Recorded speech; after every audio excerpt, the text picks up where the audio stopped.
Yeah, there's the two sides to lesson, right? Wow, no blocks there. I don't understand that. What does he want to do with this 3-2 that's so important? He wants to race me from 20? Okay.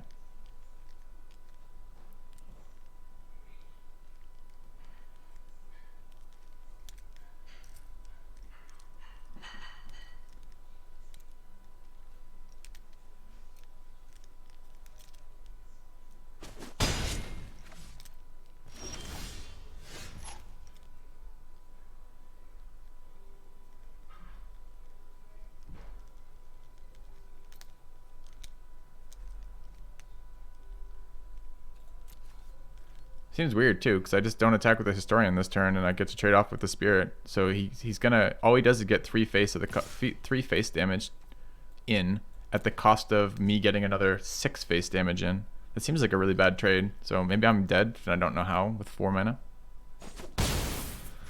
Guy is a fucking crazy man with how much damage he's willing to accept to his face. Something's up. I just don't know what it is yet. We haven't drawn Mana Ties, so who knows? Just tapping too? Sure. Okay. This is nice to get this out of the way. He doesn't know about the Phoenix. It's surprise damage. This card has been surprisingly clunky and not very good, mostly because it doesn't have enough power. So I keep getting in these scenarios where it's like I can pre-combat spend 4 to do 2, or I can just develop the board and get in for like finisher. This is basically at the moment reading do 2 damage to face for 4 mana.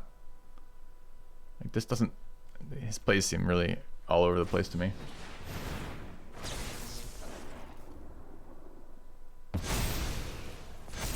Okay.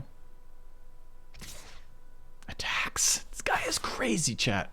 So he's at 1 with this attack? He's going to tap out to bring me to 10.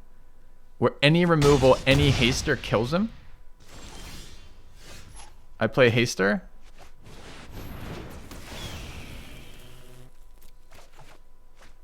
I attack. Oh, it's vigilant.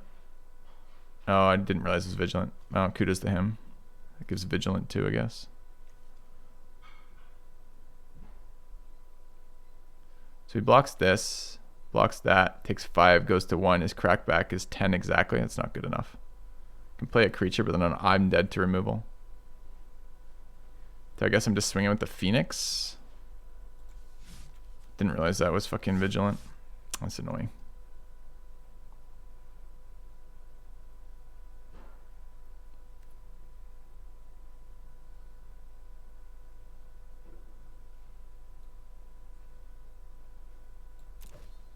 Okay.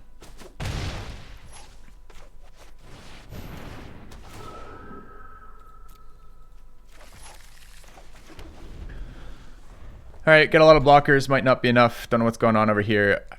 If I had realized that was a 4/4 vigilant guy with that, I may have attacked with Dust Speaker and not Phoenix here at all, because what I kind of want to do is cast spells from my deck here. Okay.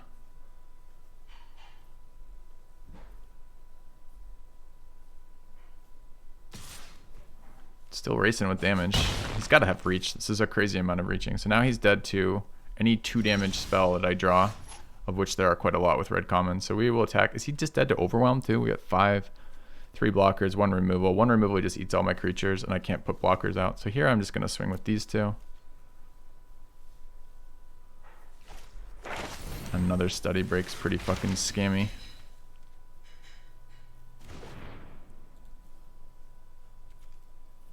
Any target, so I'm taking 3. Oh, dude, such a tempo opponent over here. Drawing land there is pretty rough. Okay.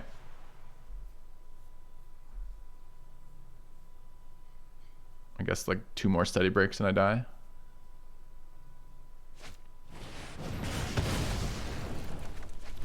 Okay, 1 blocker gone.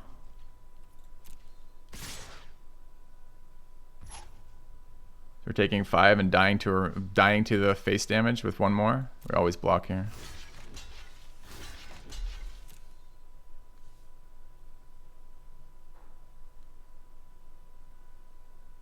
Does it infuriate to kill me?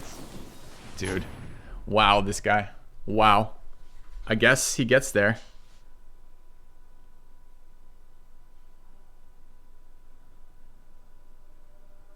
So the turn we played Phoenix maybe should have been a Dust Speaker attack turn. I just didn't realize the fucking 4/4. I'm really annoyed we lose to this. So what is the series of events that gets him there? Show of Confidence with 2 spells that turn, double Study Break, remove another blocker, pump spell. Why not summon Spirit for blocker? Why not read fucking card before giving me shit advice? Because it comes in tapped. Watch, ready? Ready, what? Look at my blocker. Okay. Like, imagine, like, backseating a guy, like, with a why question when he's dying to some bullshit from the opponent when you don't know what the card does. Like, totally reasonable to suggest plays, totally not reasonable to do it in that format. Right? Like, just, you know? Okay. Maybe you didn't know when you're new to the set, you asked because you didn't know. You can't make that excuse because Cardboard Live is active, so anytime you want to read a card, you hover the card and it shows you what the card text is. So you know enough about the set, presumably, to believe that you know that the card can recur, and you know enough about the set in your mind to criticize the play. There's, for example, right? Like, there's no world in which I would choose to die over bringing it in as a blocker. So what you actually said is you made a mistake by not bringing in a 3/2 blocker to block where you wouldn't die. But that isn't the scenario that involves, right? So either you know enough to know what the card does, or you don't know enough to make the criticism. The fact that you criticize and supposedly know enough about the card, it just doesn't work. The combo doesn't work for you. It's one or the other. What you're doing is giving shit. You're giving backseating and shit because you think you know a better play. And it's okay to suggest better plays. It really is. But the time to do that is not like when I'm dying to some bullshit from opponent with a card that doesn't work the way you said it, right? Like that's definitional backseating. Like, anyway. So, okay. Do you not like the way the opponent played? I heard your reasons, but why it was risky. I felt like he was already behind. He was playing some kind of out, which would be better play. I don't like his trades with the Spirit. It seems crazy when he's so low to be able to do that. Most of the time he dies there. And you could say he's playing to an out, but he's also accelerating the game pace when he's on a board that's behind. So maybe he's just like, maybe that, I mean, it worked out for him there, but the idea that just the fact that it works out is enough to justify what happened isn't really how that works. So we can play out the 1/4, blanks the 2/3. We can take 2. It's a Vigilant Attacker, which is annoying. I can play out the 2/1, which is the most mana efficient, but it's really unexciting on this board. We already have ramp. We're going to play this next turn. Since I'm going to take 4 if I don't play out the blocker, I think this is just blocker this turn, and then we smack him in the face with Phoenix next turn. So yeah, and again, it's the timing, right? Like, think about this scenario. Think about what that actually was, right? So I just lost a game. I lost a pretty unlikely to lose game. It's annoying to lose like that. It's not the end of the world. It's a little tilting, but it's not that big a deal. Then I got some guy in chat who can see all the cards that are displayed on the screen. So he has the exact same information I have, who just suggests a play that's not possible immediately after I lose in a way that, if his play was possible, would have kept me alive. You should be really careful when you make that kind of suggestion, right? Because what you're saying is essentially, hey, you could have lived if you had played better. So, set came out yesterday. I'm being a douche as usual. Can you specify who you're talking to, Krob?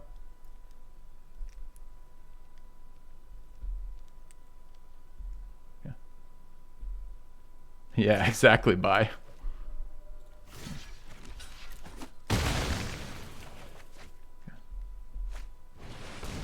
What is this card? Never seen this. Ward 3 life, 3/2 menace. When you cast a instant or sorcery, create a 1/1 black and green creature. That's pretty cool. Okay. What are we playing here? Okay. Mountain, Archaic. Smack him for 2. Alright. I doubt the player was trying to tilt me, but it's also like, you don't give endless passes. We're on Twitch. Everyone does this every single fucking day that we're watching and talking in Twitch, right? Like, everyone knows what backseating is.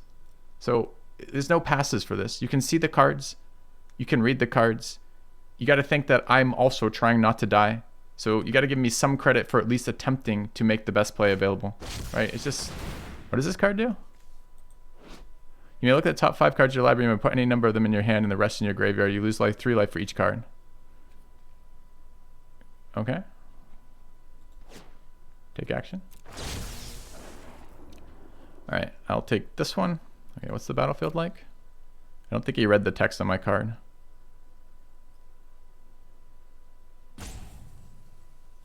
I'll take that one. It's a menace. I can still block it. It's fine. So I can take 6 here. Rest in my graveyard. All right. We'll be reasonable about it. You're watching on TV, you can't see the cardboard? Sure. Then there's a reasonable action. There's a reasonable discussion after that. And be like, you can ask the question of, just a second, let me finish the game. You can phrase your questions in a way that don't backseat immediately after that, right? Does this do player? No, it's creature only. Can remove blockers. Okay. Opponent didn't read the text on Archaic. Wandering Alcoholic. Okay. Legit wasn't trying to totally understand where you're coming from. I can remember the spirit thing. Just forgot about it comes in tap. Be careful not to suggest without double checking text. Yeah. Okay. And I appreciate that response, Sanguine. I know I'm going to chase off some viewers with my response to that, but you get tired of it being a streamer backseating all the time. So I'm happy to discuss plays, man, especially when they're complicated plays. But the answer to your question there was just I couldn't, right? So in future, and I got it. Okay, you're watching on TV. You can't read the cards. That's fine. These are all reasonable things. It is early in the set for that. I'm happy to have that discussion. But especially if I'm not used to you as a chatter, if you're just like throwing out fucking shitty backseat advice, it's really frustrating. Because I lost a game that I didn't want to lose right in that moment too. So I'm happy to have conversations about plays after the fact. We do it all the time. Hey, we just drew a Mana Tithe early. No white, no red sources, no early plays. Okay. So anyway. Where's that guy? Okay.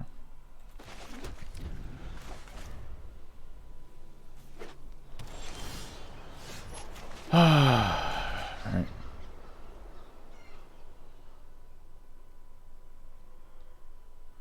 Put a command? No. Read the. You agreed to not backseat me when you entered the first line of text in my chat. It's in the channel stuff with that. Like, no extra lines of commands are gonna help people with this.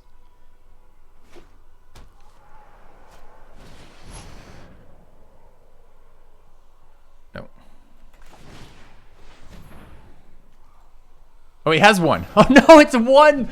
Jeff, we immediately punt with this. I just assumed this was a 2-card card. Oh my god. All right, straight into a punt. Pay 1 more. Okay. I wasn't even that excited about countering it. I'm like, flashback. I don't know if I want to counter this, but I'm like, all right, I don't want to give him card selection this early. Why not read the card? So yeah, see, that would be a nice backseaty comment right there. Thanks for demonstrating. We just punted so fucking hard there. What is a bad play? Yes, that was a bad play. Why not cast Faithless? Why not cast Mana Tithe there? Is a completely reasonable question. Okay. Denied him the draw on the one. Yes, I denied him playing a 1-drop. Jesus Christ, look at this mana. All right, we're getting color screwed. I'm a little tilted from just fucking that up. That's our first time playing that card. I was really excited to use it, but I can't. I'm not giving him +1/+1 counter. We're missing Mountain. This is probably the end of this deck. Too bad. This deck has been pretty cool. I think the vast majority of the time we beat the player that we just lost to. Like, probably like 99% of the time in that situation. This is too late now. I'm at 14. Can I come back from this? We have a Rip Apart and no other play. We have a Stoneborn Mentor and a +1/+1 counter. He drew counters, so I can't really block. Can remove the Phoenix, but any learn brings it back. I can't beat a 4/4 Phoenix for 2 more turns, though, until I get mana, and it's probably not even 2 more turns.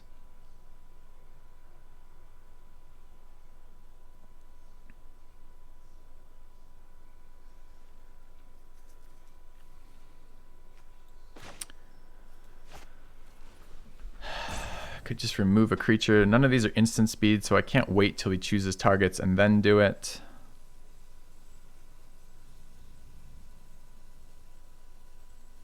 Can cheat the Phoenix in next turn with the learn. All right, I think my best play is put out a 4/4 blocker. that scries for me. Bin the Phoenix.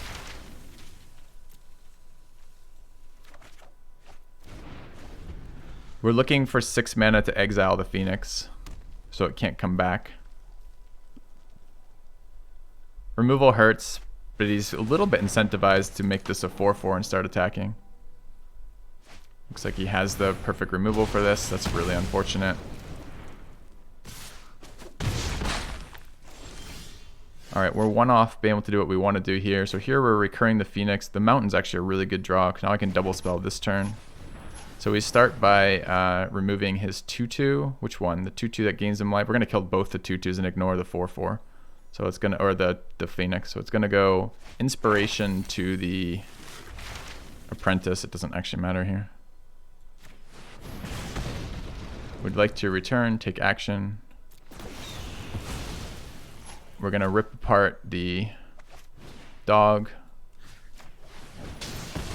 He's going to pump this turn to make it a 4/4 Vigilant Attacker. We're going to leave the block back to make that. We might even block because this learns and brings our guy back. I don't know if I can take 4 to the face here. I don't think I can. Now we're going to get valued out by his Faithless Looting that we just got blown, didn't beat, right? So we have our play. We're surviving. We're stable, kind of. But he's got 4 cards in hand and 2 more in graveyard. So, yeah.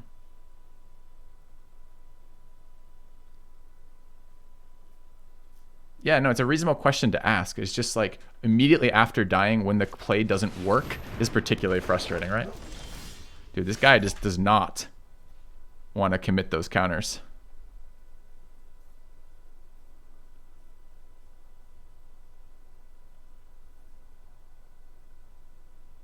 Awkward too, because this is my only exile. He may or may not have more learn. But I'm going to be chumping with no target for this next turn. Can't really beat the 5/4 though, right now.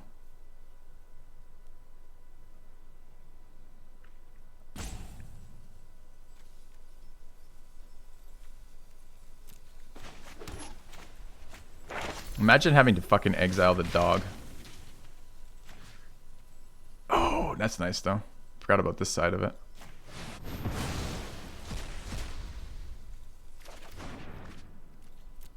Okay.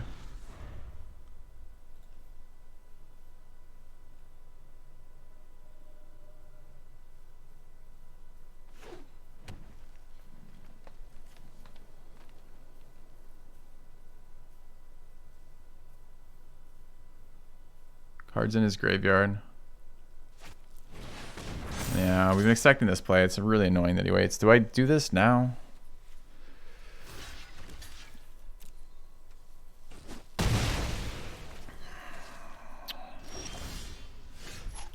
Alright, let's go ahead and scry.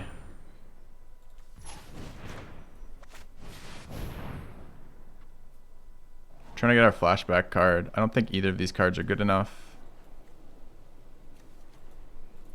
Though we need to get our Overload card, rather. Of course, that's super bad. I can Guiding Voice that, but it makes it from a 3-turn clock to a 2-turn clock, so it's no fucking good. Pass here. It does bring the Phoenix back. I might have to next. I don't know. I need another creature, so chump the Phoenix. It's just, I get blown out so hard with it if I... Dude, this card, if it does damage to my face, recurs cards out of his graveyard. So there's a blocker. Double blockers here. We play this.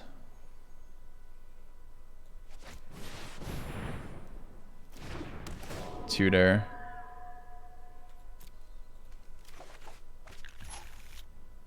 We Guiding Voice, Phoenix.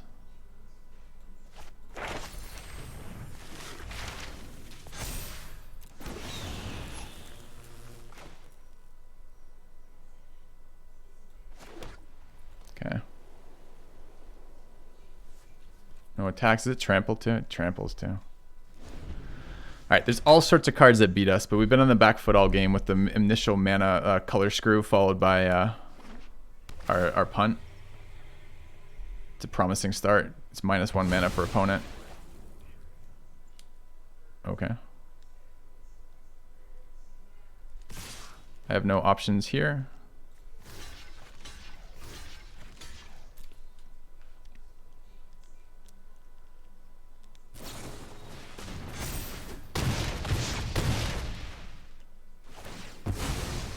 has a pump spell because he's an asshole.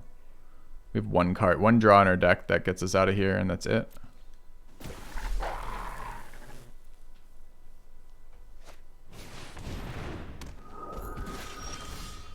And it is not Mountain. That's unfortunate. Okay. We punted on the Mana Tithe. It's not even a punt on the Mana Tithe. It's that I don't know what that card does, the flashback draw card, and I apparently hovered it, read it as 2, and then moved on with my life, and it was only 1. It would have made a difference quite a bit, especially when on the back foot. Countering one of his tempo cards would have been a big deal. It's kind of annoying to go 2 and 3 with this deck. I think a lot of the time, I think 90% of the time plus, we beat that guy who refused to trade spirits ever. I think he just got insanely fucking lucky with the lineup of his cards for exact lethal. The guy we played, I think most of the time in this scenario where we got dealt, where we can't, we're color screwed, I think we lose to him most times. So I'm not too upset that the last loss seems a reasonable loss, even with our punt. Although we surely would have been in a better game if we'd actually countered a spell as opposed to making him pay 1 more for a 1 mana spell on turn 2. But I think most of the time, we don't lose to the other guy, which is kind of annoying to be in that scenario. All right, I think this means we're out of rares in this deck, in this format, that we don't have anymore. We now have, oh wait, I thought you could only get gems if all the rares had been crafted. I thought it auto accepted the next rare. Maybe that was a mythic in that pack, and it does it for, we have all the mythics. So 3 and 3. Yeah, I mean, that's our first attempt. I thought we had all the mythics. Oh, these are mythics out of set, and they don't count or something stupid, right? Anyways, that's our first crack at drafting Big Boros. It's interesting with whatever these, what do we call these historic cards that are being put in, or these cards that come from older sets that are also thrown in this set? What are they called?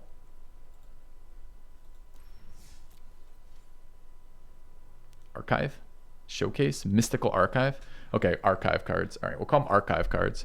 So the archive cards are interesting. They're very high power level, and they kind of influence the deck. I wanted to look at that deck again. We just threw it away. Wait, did I get another pack? All right, still opening these until then. Feel a little tilty after that, but not super bad. We've had some bad beats this morning. That spirit beat was a bad beat, and that guy with the fucking 1/4 who he kept bouncing in response to our spells and top decks was pretty bad beat too. So we're currently, the last 2 drafts were 5 and 3 and 3 and 3. It's kind of annoying. But I want to build the synergy decks, and I want to play card decks that aren't Simic. So let's go again. I mean, not like we're going to go again otherwise, but I mean, we want to keep open to Boros. Like, I felt like the power level of that deck was there. It was a little clunky, tough to build the graveyard with cheap instants and sorceries. Those 3/4s kind of sucked.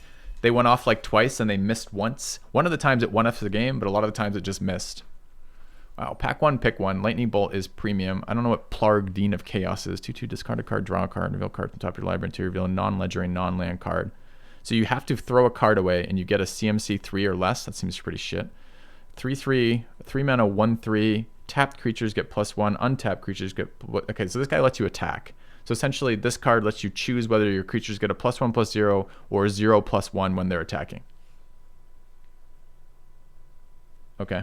I mean, that's decent. It's not good. It's not bad. It's a really expensive cycle. And he has... Oh, the discard to draw is gas too. So this is an aggro red-white card. I actually don't think aggro red-white is where it's at. And Lightning Bolt is fucking premium. Is there anything else in here? Because we spent a lot of time reading this. There's nothing else in this pack. So it's going to be between these and the guy we leave it in. I think we take Lightning Bolt here. We might end up blue-red. This card is probably a white card. It could be red-white aggro. The problem is we're going to give this to somebody, and that's fucking annoying. All right. Cultivate is interesting. This is fixing. It's not of this set. Stormkiln Artist. Also fairly good. Good in blue-red.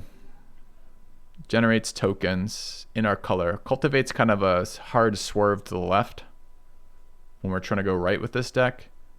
I think Deadly Brew is good, but not great. The rest of these cards are kind of bad. I want that Cultivate, but I want to try some more red decks. And with Lightning Bolt into Stormkiln Artist, we maybe can play... I mean, it's a 4-mana 2/2, which kind of sucks. But we can maybe play this blue-red. There's a blue-red payoff card. Or rather, another mana accelerant for double mana accelerants now, or double cards where sorcery's instants matter. So my feeling on these sets right now is that beat down Boros is no good, but big Boros is quite good.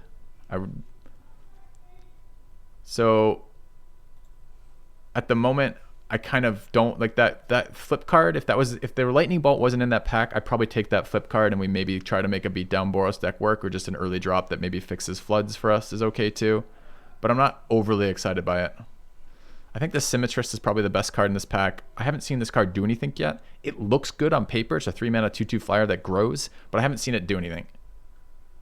Here I'm looking blue-red. I'll play this as a blue card, not a blue-green card. It's a little bit clunky to play, but we have now 2 creatures. This creature wants us to cast instants and sorceries because it discounts it. This one pays us off for doing it, and this one pays it off for doing it. So I'm happy to see a Pledge Mage. It's a lesson in our colors. This pack is pretty bad for us. There's a Vortex Runner and a Bookworm. Bookworm is definitely the best card here. Green-red is not a color. Can we splash that? Shh, I don't want calls. Dude, do I just take Bookworm here? It's literally the best card in the pack by a lot. It's that or take a lesson that sometimes destroys an artifact.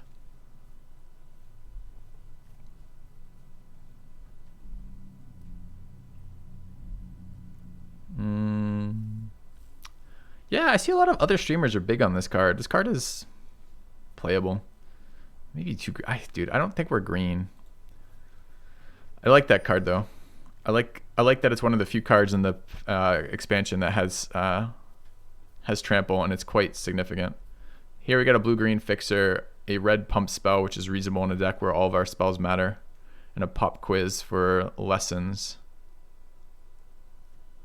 This is black-green. I want to play black-green today if we can find good starting cards for it. It's just, I think black-green, I feel like black-green and white-black both require you basically have the nuts to start, because I think the build-arounds are uncommon or rare, and the commons are not very good. Kind of want this card over that. We're going to have enough learns otherwise. We might. Aerialist actually seems like where we want to be in this deck. Nice black card, nice green card. Green looks wide fucking open, which I understand. Actually don't understand that. I take it back. I think Simic's excellent. It feels like black should often be open because I don't think the black-white deck or the black-green deck is very good. But we're happy with Aerialist. There's nothing else in this pack for us, really. Take the lesson. Eureka Moment and Mage Duel are both here. These are premium green-blue cards. Really sucks to see them here. Because now this is the second or third time we really wish we were green-blue. I'm just trying not to draft Simic every single fucking set, every single round, because it's just better than everything else. I guess I play Reject here, if we're really going to stay true to blue-red. Our first 3 picks were red, but we passed the red card. So white-black is high rolling. I think you have to roll high to get anywhere with that. I don't think it's very good otherwise. This card pings them. Oh, it's when it exits your graveyard. I thought this was on instant or sorcery cast. I thought this was Magecraft, but it's not. What's our blue? Curve, Curate, Solve. I feel like Curate is more flexible, easier to cast, but Curve is not terrible either for our deck. We're going to have a lot of instants and sorceries. Curate's pretty replaceable. I don't like Solve the Equation, but I haven't used it yet. It just feels too slow. Another Sudden Breakthrough. So a little punished for taking the first Sudden Breakthrough. I don't think Befuddler is playable in general. A lot of black-white payoffs, some green cards, a wall. All right. Another Aerialist. Tome Shredder I think is good in this deck too. Enthusiastic Studies a learn card. It's too bad. I would actually take all of these blue and red cards, but I'm going to take second Aerialist. First Day of Class I feel like is a scam. It is a learn. Are we playing second Reject ever? Don't really want to play second Reject.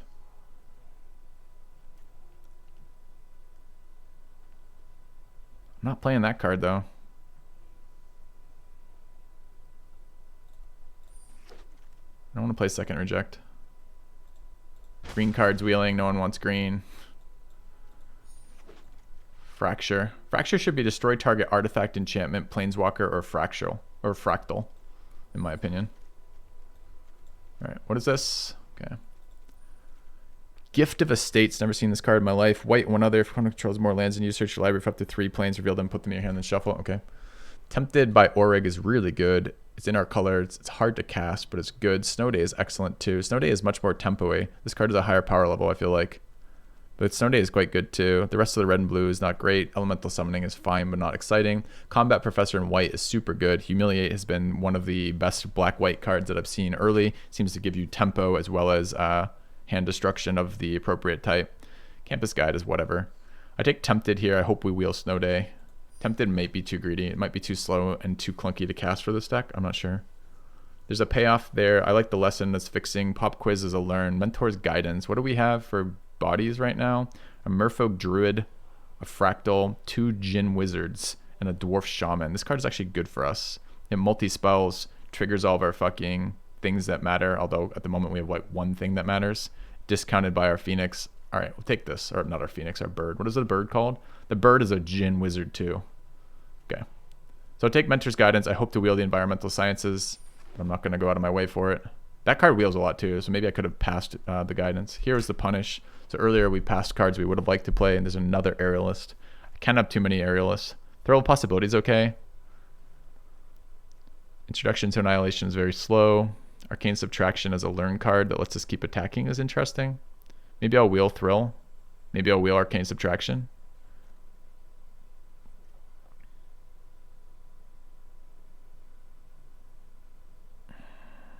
I don't want third Aerialist quite yet.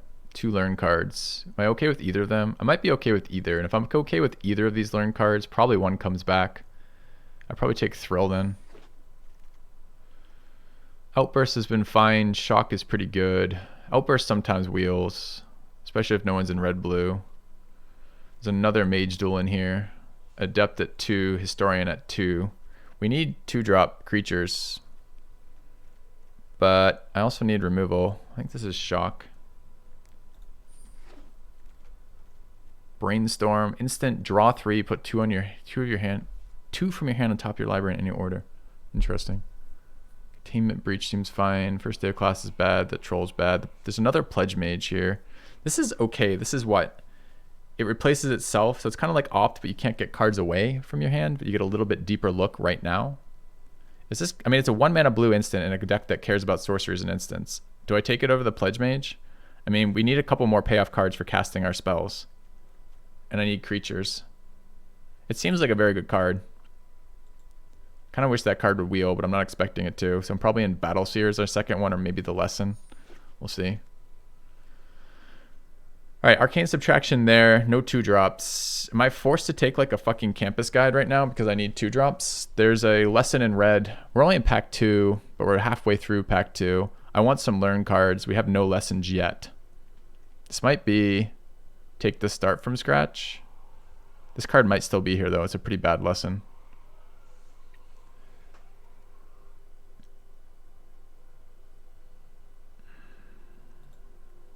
I'm really unexcited about taking this Golem.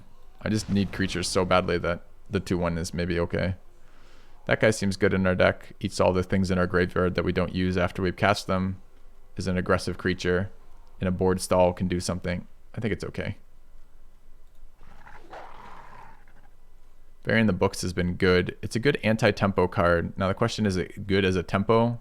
Maybe we take Fractal Summoning instead of that. We're in a deck that wants to turn creatures sideways, evasive creatures, although this helps us do the race math. And this card has overperformed for me, and this card has kind of been medium. So I don't know. We do need some payoffs for lessons. And I tend to undervalue lessons. So maybe here, where it's kind of whatever, maybe I take the Fractal Summoning. Although we now have 2 lessons. I didn't notice we had taken the first one. I thought I'd passed it. All right, here, another Campus Guide, or the 2/2. Guess I'll take the other guide. I'm really not excited to be playing 2 of those. Okay, here Pop Quiz wheeled and Vortex Runner wheeled. Are we ever in a game where Vortex Runner is relevant? We are sometimes in a game where Vortex Runner is relevant. How many learn cards do we have? Like none yet? Okay, I'm taking the Pop Quiz. Okay, that wheeled and Study wheeled. I think a Study is okay in this deck. Arcane Subtraction is very similar to Study in this deck. Outburst Wield, nice. It's a very nice pickup. Battle Seer Wield, as expected. Subtraction, nice. Okay, so we picked up a couple learn cards. We have a couple lesson cards. This is one of the payoff cards in Boros that I'm talking about. Here, though, gonna make your mark, Spirit Summoning. A Pledge Mage is an attacker, kind of the type of attacker we'd like with a lot of instant sorcery interaction. There's a negate there. It's not terribly exciting to me, and a berry in the books. I hate that it's double red. We need double blue on 3 and double red on 3, which is super painful.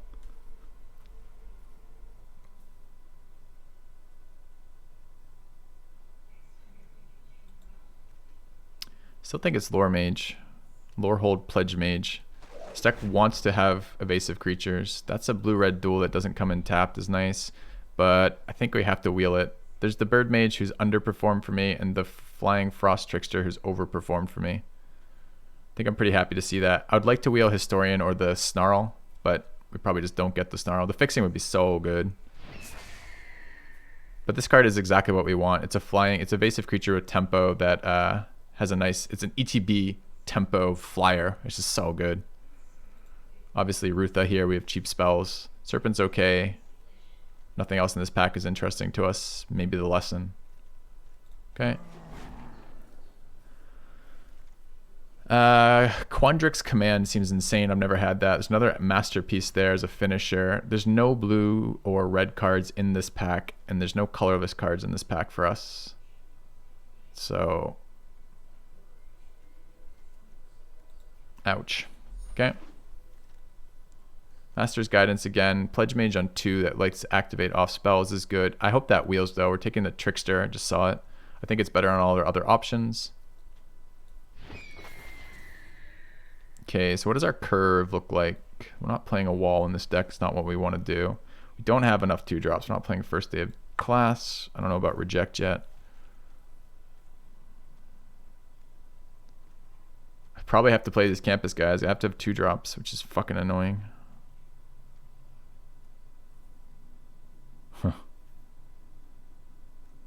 Card's probably too slow. The Sage is okay here. We have a lot of instants and sorceries.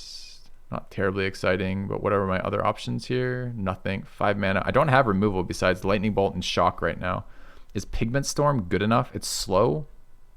The Sage never gets picked though. So maybe we grab the Pigment Storm. There's no lessons in here to take the payoff for. So maybe we wheel Symmetry Mage and take Pigment Storm. It's pretty bad though. 2-drop. Or evasive 3. We have 3s. We need a 2. Probably take this for curve and be a little sad about it. The lesson's in the wrong color. I don't want the ward. This card is bad. This card was excellent as the blue creature that was the 1/4 that could sack at instant speed, but sacking at sorcery speed makes that card terrible. It's an Infuriate, which is what this deck wants. Battle Seer is too slow, and Study we already have. I don't really want a second copy. I'm happy to see the Infuriate here. Kind of like cheap removal again. Bury in the Books Wield. I think that's better than Make Your Mark, but it might not be. Cheap instant sorcery that activates. We don't have a lot of creatures. We can play it on their stuff before we kill it to get a 3/2 for 1. Bury is really nice tempo, but it's expensive. Maybe it's Make Your Mark. Red only. Bird Mage Wield because he's bad. Do we even play Bird Mage? He's another evasive creature, but he fucking sucks. Sure. Alright. Resculpt, not really playable. Square Up's not a card.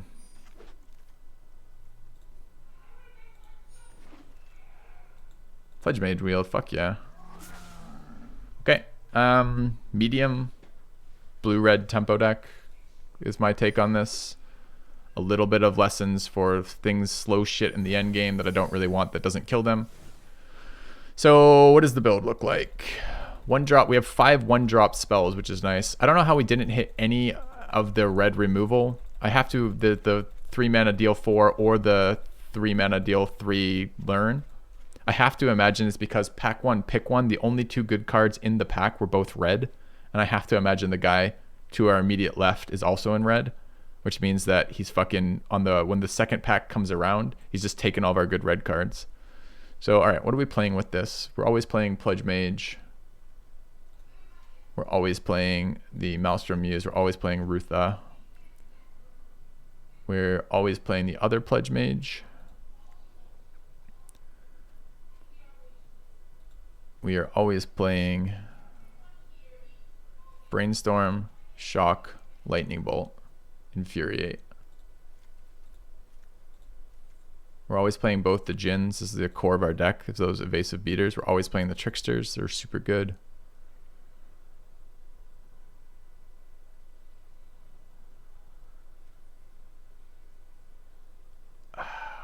Stormkiln Artist. It's a lot of ramp. I guess we'd probably play him. What were our other trigger cards? We passed one extra Pledge Mage we never got, unfortunately. These 2/1s are pretty unexciting. We're always going to play Make Your Mark. I guess we play these 2/1s. Because we need some curve. What's our other 2-drop? We have to play it. Doesn't really matter. Playing the General. Enthusiastic Study seems good. Sometimes it learns. Sometimes it keeps a creature alive and it learns for us. We don't have enough 2-drops and 1-drops to maul people consistently. We're gonna, some of the time, this deck is trying to tempo people, but sometimes it's just not gonna get there because we're not gonna draw well enough. I don't know if I can play this card. I took this card fairly highly, but we got no extra sources, so we're just running basics. And I have double blue on 3 already. All my extra lands here, all my 1-drops red spells are red. All my 1-drop red spells are red. All my one mana tricks are red, which means I need more red mana than blue mana. Maybe it's okay. I don't know. Yeah, I've never done it before this set, Dehydrogenase, but it's been good for me. It's been helpful to build it up, like kind of what the deck's trying to accomplish first. All right, so what do we have for learn cards? Hold on a minute. Before I put the Enthusiastic Study in, which I'm pretty sure we're playing, I just want to make sure that I want to see how many learn cards we have. I want like 3 probably in this deck. We do have a little bit of late game from that. We're just missing the good red removal. We have Lightning Bolt and Shock, but we're missing anything that does 4 or more damage, right? So these are our learn. First Day of Class is super bad. Arcane Subtraction is sometimes nice when you're an attacker for trading. It's probably better than just drawing a random card here. So I want at least Arcane Subtraction and Study in, because we're a deck that wants to attack and that helps us continue attacking. I think Creative Outburst as a finisher is fine. I want Bird Mage in as evasive creature. We took Thrill reasonably highly. I think we maybe are forced to play Pigment Storm. Maybe we don't play Creative Outburst. We could drop that either for a 3/4 haster or the 2/2 haster, both of which are okay. If I have 1-drop removal that requires red, you're happier to take the 2 red investment than the 2 blue. I am, but the point was more along the lines of, although we're likely to be able to cast this, we're very unlikely to be able to cast this and hold up one of these. That may not be relevant for the turn after, and both these cards in the same deck with no fixing are hard to cast. Now, Pledge Mage might actually be a cut. It's not evasive. We don't have a million spells we're casting. We just have a fair number of cheap ones. He's a scary dude, but he's really hard to cast. So with double red, maybe we just don't play the Pledge Mage and do play the Lorehold Pledge Mage. Maybe. How many creatures now? It's quite low. It's not that low. It's 14. So say we cut Pledge Mage. And maybe ran the other red beater. Either the 5 beater or the 2/2 beater. Again, this card is okay, but it's okay on a stalled board. A lot of times it's just 2/2 haste. The fact that I have to tap it to eat cards means we will get graveyard value, but we don't necessarily get that much graveyard value. We're not playing either Sudden Breakthrough right now. Maybe this is not play Creative Outburst, go down to 16 lands, cut the double blue, and then we get 3 cards in, something like 1 Breakthrough, 1 Doggo, and like 1 5-drop Scry Boot Beater, like that. Or possibly Thrill of Possibility instead of one of these. We don't want to play Tempted by Orig. I do want to play that card, but I don't know if I can fit it in this deck. I don't think 3 blue is something we get to very easily.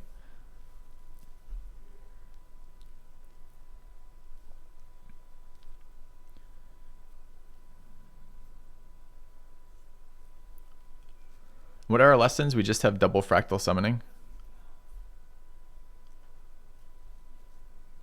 A rush beatdown deck feels rough with no 1-drops and not many 2-drops. But I don't think we get a control-y deck out of this. All of our creatures are not blockers, right? Like, what's our best blocker? The 2/4? Like, these guys want to turn sideways because they can't block the 2/2 and the 2/1. The 3/3 blocks. These things are tempo attackers. Rutha is a little bit of card value. I mean, maybe we build this twice. So, okay, let's take a look at this. This is kind of my first crack at this. Kind of want to play Thrill in here. Is it better than First Sudden Breakthrough? I don't think so.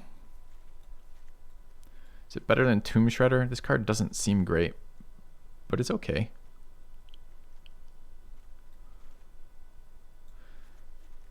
This card feels like a flood protection card, which is good for us. Maybe it's better than the Haster here, like that. Could we even play? We might actually be able to play 15 lands with this deck too, because we have the double guides. Costs us a draw to do that, but we can fix screws, or fix screws with this. Go like that and fit in a. What was the last card I wanted in? The Seer? No, the Thrill. Thrill's in though, right?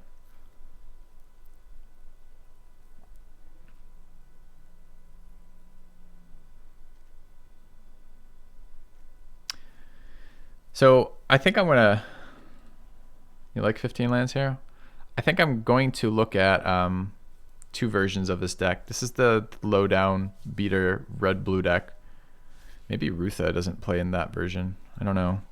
I mean, we've seen how powerful Rutha plus fucking Infuriate can be. So, and Rutha plus Lightning Bolt, Shock, Infuriate, Brainstorm, all seems pretty good.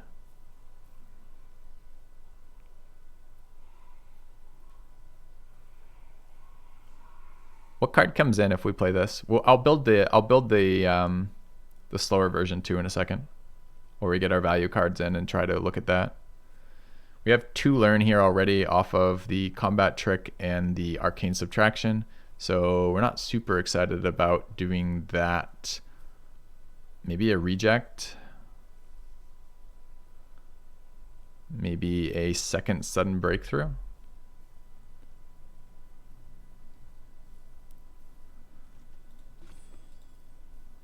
Square up's pretty bad.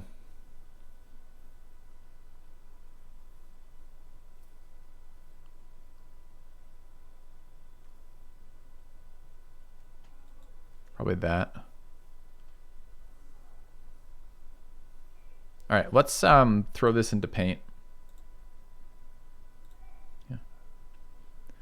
I think Elemental Masterpiece doesn't belong in the lowdown version of this deck. I initially thought this might be a good accelerant, but I was initially reading this as create 2 treasure tokens.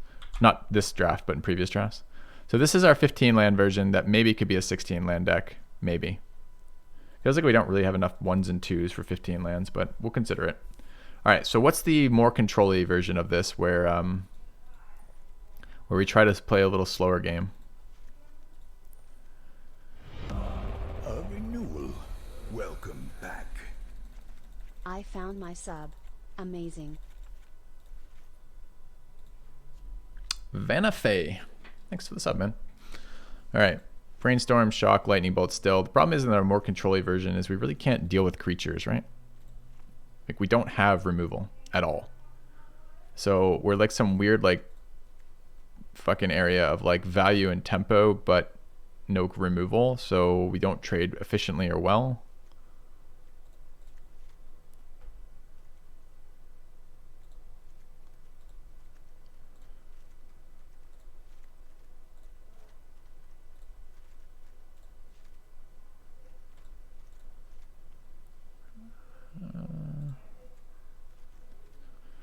Three cards in. What are we not playing right now? We're not playing Mark. Pledge Mage. Pledge Mage can be a blocker, so it's not very exciting. This card's quite bad. Maybe a reject, a subtraction, and a pop quiz.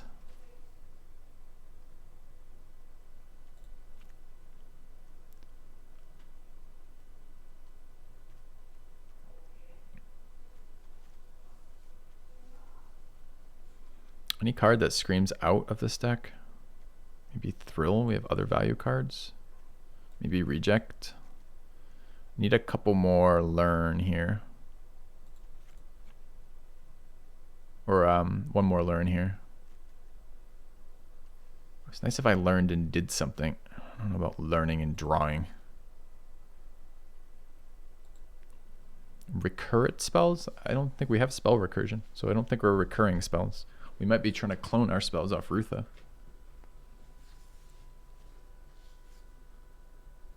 Guy's got a butt. So the bigger version looks something like this. Maybe Pledge Mage makes it into this one since we're much more blue in this version. Probably is a good enough card for this. What comes out?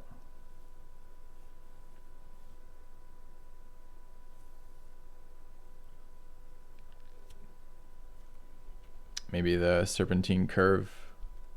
It's not super value without a million spells in graveyard. We get a fair number. But as we late game, we can fractal summoning anyways.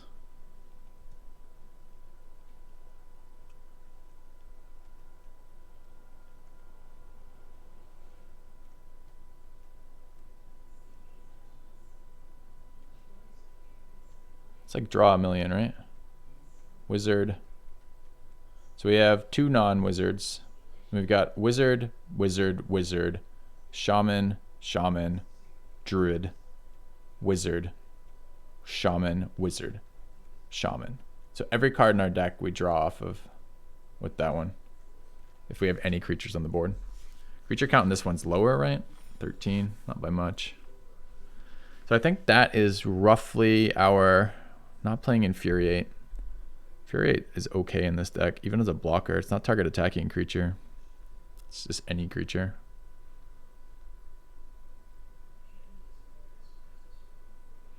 I need the learns though for pop quiz and subtraction. They're just value for us.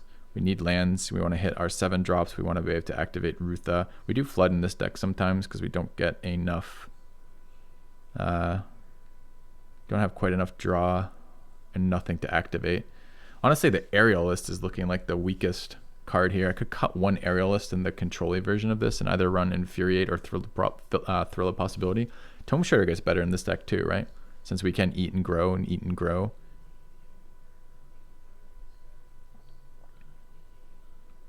Spectacle Mage has been massively underperforming for me. Like, it's just a 3-mana 2/2, and I think a 3-mana 2/2 in this deck is not good enough. Like, it does discount these in theory, and it technically discounts this one, which might actually be realistic. But it's pretty fucking unexciting.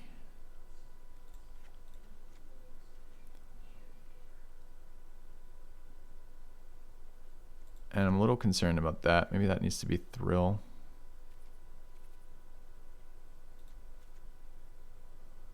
All right, I think I play this if I play the control-y version. So let me put them both into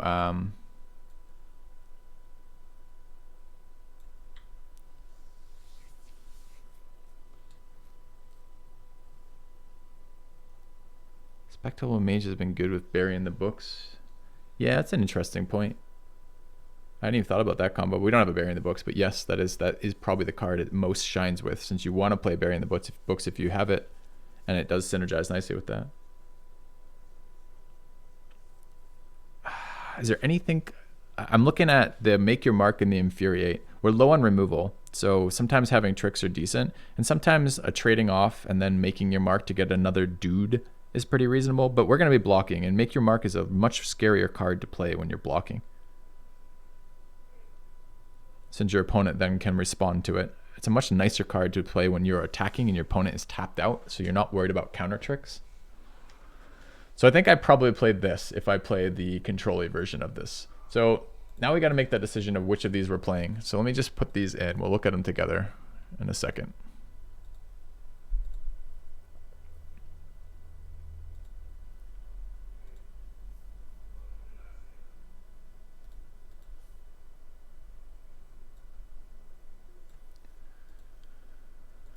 All right, so let me fire up the paint for you guys. You guys see this now? Yeah. Okay, so we've got these two options. This is the... Do you guys want to vote on it? Or do you just want to like toss around some ideas? Let me outline the decks, right? So this is our aggressive creature curve deck, right? Top end's a 5-drop. We have some 4-drops. The goal is to be evasive with our creatures so they have nothing that they can block. First strikers, combat tricksters who tap down their blockers, evasive creatures that are difficult to remove, lots of tricks, cheap mana things that both keep our guys alive and remove their stuff, so we can keep pressure. Okay, that's the goal of a deck like this. We're actually running 15 lands here. There's an argument for 16 instead of like Thrill. But this is the type of deck that we're happy to play there. Rutha is a little weird in this deck, but we can cloning like a lightning bolt is actually sometimes really good in this deck.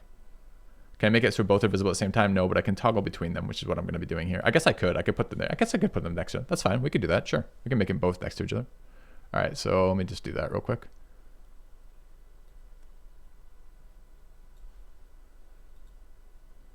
I want to cut and then paste and then drag down, drag up. Oh, I need to expand the canvas side. Hold on.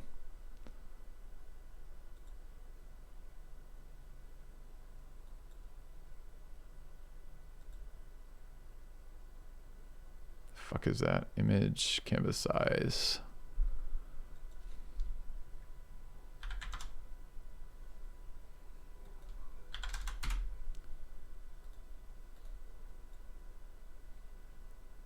All right. Oh, but I've just now copied the same one. What?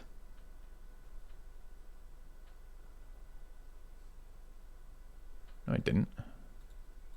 It's cut. No. Where's my other deck? I guess I can just. Which is this? This is the burn deck, right? Okay. I can just. I can re-get the image. The image is still up on the screen. 2 seconds. All right. I don't know how I managed to lose the one, but that's fine. At least we didn't lose the one we'd already done. So. There we go. Okay. All right.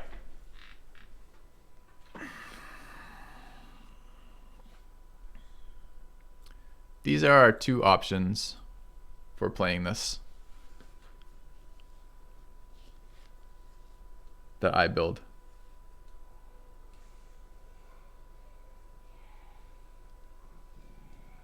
I think our 2 drops are too weak. Maybe. I mean, we run 4 2-drops there.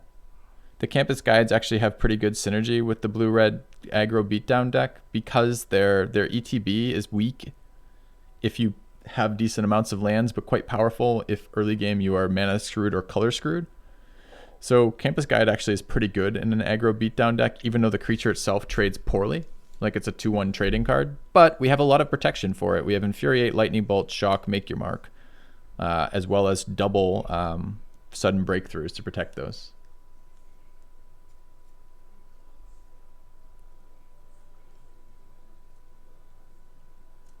Oh, I see what happened. We probably double pasted this, so the other one's just there. Let me just remove that. Where the fuck is the boxing one there?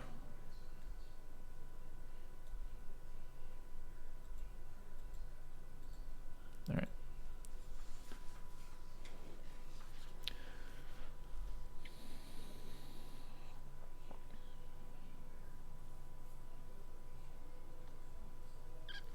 Is there enough reach in our blue-red control deck to win games? Like, do we have enough powerful cards to get there?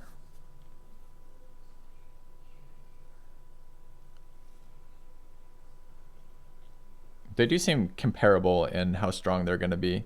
Like our red-blue deck is gonna, we're missing mid-range removal. So creatures like the 4/3 who create a 1/1 are problematic for us. They can attack into all of our creatures. We can't block them. We don't have an efficient way to remove them unless we draw our single copy of Lightning Bolt. We're missing all of the learn cards that kill them. We don't have Death Touchers, so Arcane Subtraction's kind of whatever. Waterfall Aerialist, the Djinn, the 3/1 Djinn, is a particularly bad blocker since any flyer trades with him. Like I look at this bottom deck here, and I assume this bottom deck loses to probably most of the Orzhov decks.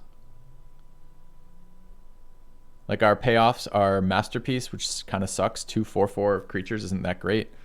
And Outburst, which also kind of sucks, which is kill 1 thing and then get another card for 7 mana, which is pretty damn expensive. Now that said, we do have 2 of the fractal summonings in the sideboard, which are, you know, mana, green, blue, X for a XX fractal. So we have a little bit of value in the sideboard, but that's not super great. So like I look at this deck and I think maybe we're going to try to be blocking. The Pledge Mage blocks nicely. Rutha has some serious synergy with these decks, although we're probably not ever cloning Masterpieces, although we might be able to clone a Pigment Storm one day. Pop Quiz is a weak learn. It doesn't impact board at all, so it's essentially just a draw one. We do get to play our Mentor's Guidance, which is nice. We can value them out sometimes. Like, we don't have a million copies of removal, but if we draw enough cards, this card is almost always going to be draw 2 for 3, or scry 2, draw 2, and oftentimes is like scry 3, draw 3, which is reasonable. The Pledge Mage synergizes with Mentor's Guidance too. Every trigger is a second +1/+1, even though they're like copies. We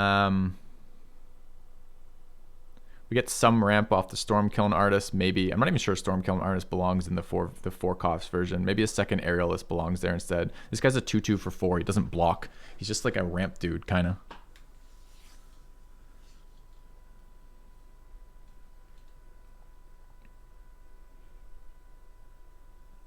I mean, there's going to be some times where that red-blue deck fails spectacularly, but I feel like the Campus Guides are better in the low-down version of the deck.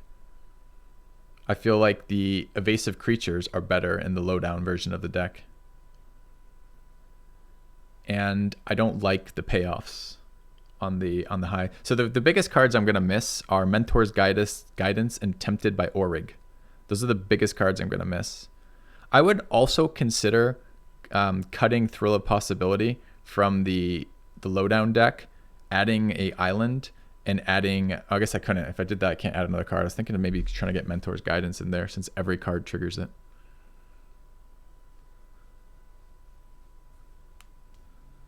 Yeah, it's really hard. These are really similar, close power level decks in my opinion.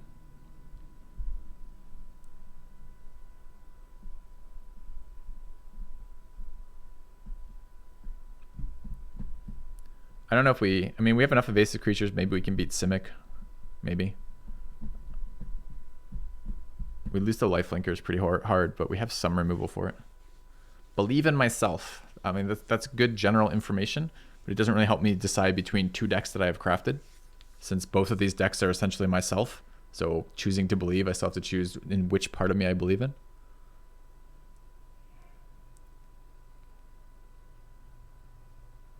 It's weird that we don't play the... It's weird that the controlling version of this plays the 2 hasters, and the non-controlling version doesn't play the hasters. Is pigment required in 1? What's pigment? Oh, Pigment Storm? I think so. I think Pigment Storm... We have such weak removal that I feel like Pigment Storm is actually pretty good for us. We have the Spectacle Mageon in version 1 too, so sometimes it's discounted to 4. Sometimes we have treasure tokens to play it. It's a sorcery speed that removes a big guy that we can't get around and does damage to their face if it's removing a little guy. I think Pigment's fine in both these decks, especially with our lack of like 3 and 4 drop removal.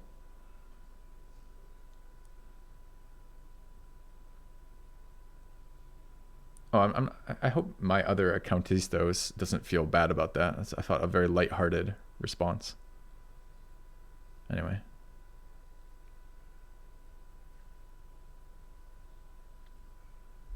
I kind of wouldn't mind. So I've played this bottom deck already in this format, and we're early enough in that a part of me kind of goes, this feels like the bottom version of this feels like a weaker version of some of the decks we've already played in this format. I haven't tried the 15 land deck with the double campus guide to see if that works out. I haven't really played super aggressive Izzet yet, although I've played a lot of tempo Izzet so far. And I do like Izzet, but I kind of wouldn't mind doing something different. You're okay? Good. Good, man.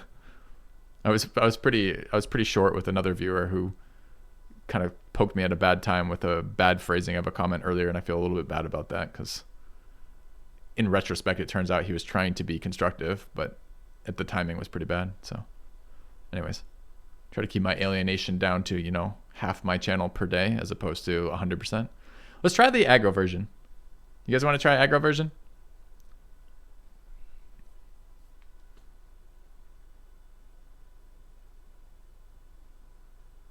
Let's do it. All right, let's build aggro version. I'm glad that we looked at the other version because I think chat was right. Not playing like Tempted and not playing our other ones does make me wonder for another deck. I'm a little bummed we're not going to playing Mentor's Guidance. That's the thing I'm most sad about. But here we are. No breaks. All right, all gas, no breaks. That will be the name of the deck for sure. All right, let's build it out. I'll get rid of paint, and we can have a look at this. It was a good suggestion putting them side by side, chat. It was nice. All right, so we're dropping these. We're dropping that. We're dropping 2 islands. Game. Wait, I click it twice and it removes 8. I click it twice, it does nothing. I click it 4 times, it removes 8. I click it again, it removes it entirely, and then I remove the rest of my deck list. And nice, nice. Okay. So it's 8-7, right? 8-7? Okay. All right, let's look at the rest of that. So we wanted our Pigment Storm in. We want our Kiln Artist in, I guess. We don't want Tempted. We want our Aerialist in. Okay, 8-7, Aerialist, Kiln Artist, Maelstrom, Muse, Tricksters times 2, Enthusiastic Study. We could cut 1 Sudden Breakthrough to run the Mentor's Guidance.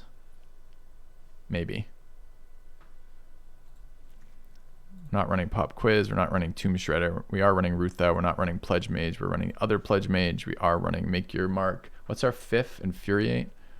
Okay, and our 2 drops are also the Blood Age General is the weakest card in our deck. What am I missing?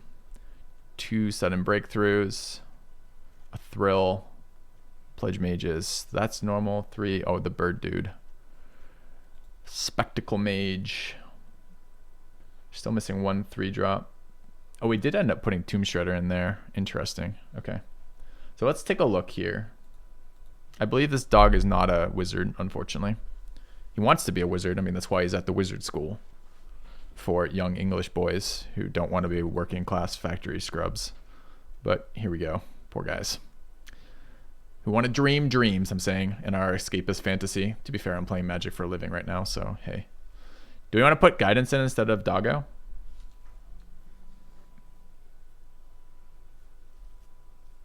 Spectacle Mage worth on the attack version? It's better on the attack version. It's evasive. I don't really like a 2-2 haster. I guess it's 2-2 haster that sometimes gets around being blanked. Mentor's Guidance is going to be gas. But we don't have like so much late game that we're excited about gas. I mean, how often are we going to... I mean, it's, again, like this is often 2 mana draw 3. Would we play a... Or 3 mana draw 2, rather. Scry 2, draw 2. Let's try it. Let's see how it goes. All right. All gas. No breaks. Wizard Dog. Out. Okay. All right. And Creative Outburst. Maybe that describes my earlier conversation with my viewers. Done. Oh, it's too many characters? Fine. All breaks, no gas. Wait, all gas, no breaks. That's the one I mean. I guess the other version would have been called all breaks, no gas. All right, chat. Can we get 5 with this deck?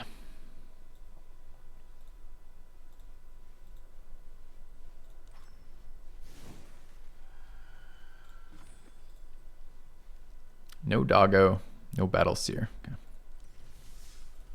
Okay. You've been to this place before? Good, good. You can? Oh, no. Ah, fuck. I wanted to get second round of coffee. If there's one thing I know that I'm missing right now, it is caffeine.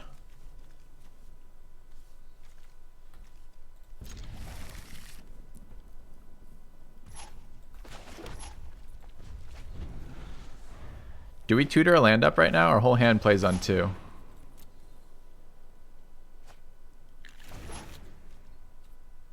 What is this fucking card? Oh, why do I see the swamp? Oh, I see. Those are the cards you revealed. I see. Gotcha, gotcha. Okay.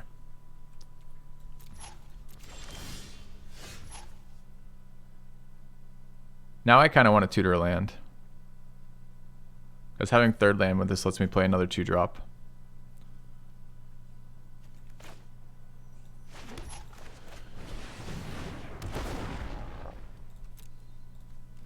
Okay. Arrogant Poet. Denied.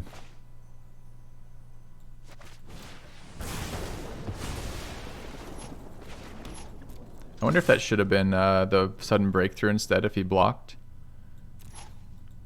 And then played out other cards. Since shock maybe is good enough to get around something else. We'll see. 2 other combat tricks that weren't 1 mana. Filled the curve nicely, but this one actually would have fit the curve with the treasure token generated, which is interesting.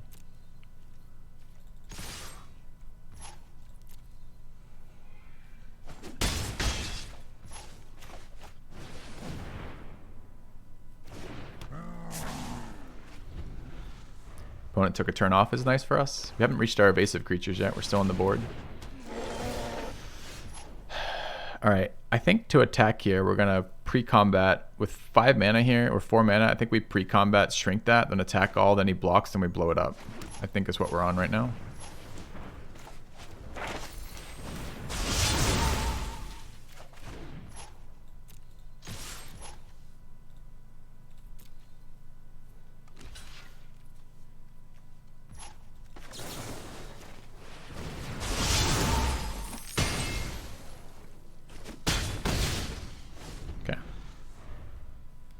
Hello, Kevin.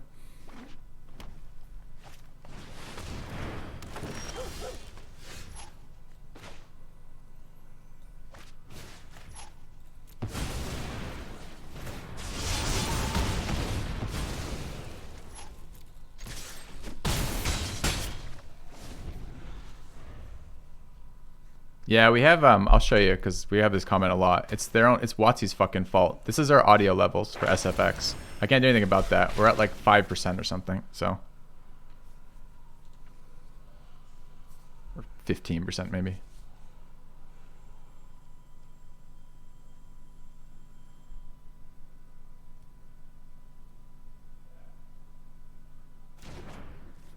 Is that summon 2/1 blocker? Goes to 5. So he eats the 2/2. Does he have another one spell here?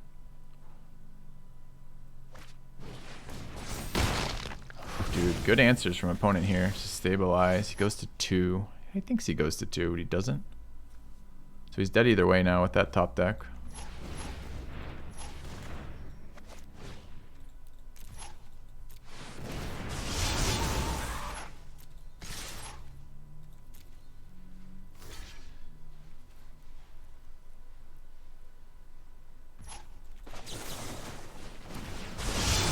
All right.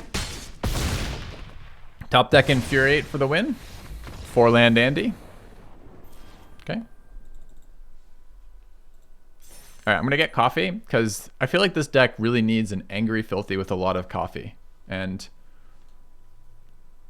maybe that's good enough. All right. Back in a few minutes, chat. See you guys shortly.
That's an amazing conversation that's happening in chat right now. I've never heard that described that way, but I'm pretty impressed, Flame Dance. Closed cycle metabolism. Oh. Alright. Game 1 to the Rage Dog.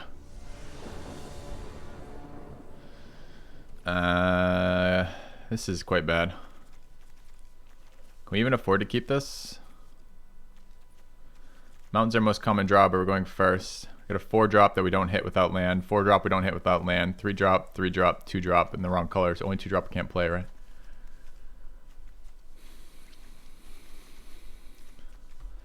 Mullen run out of gas. Or draw island. I guess island unlocks that.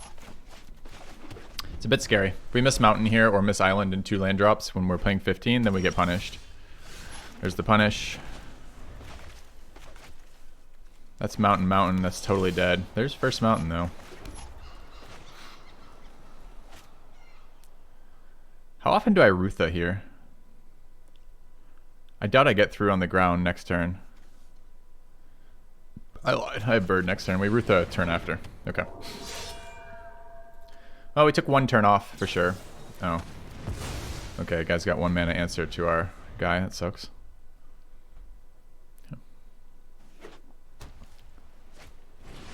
Poet's Quill is terrifying. This card is lifelink. We're in a tempo deck that's trying to kill them without blocking. So, feels bad.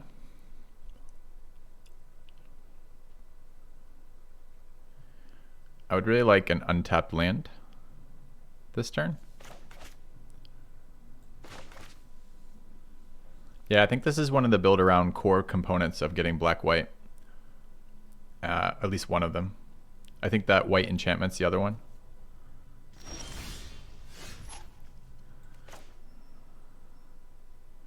Discounting instants or sorceries isn't very useful for us yet. I'd rather play the biggest beater I can play, which is the 3-1.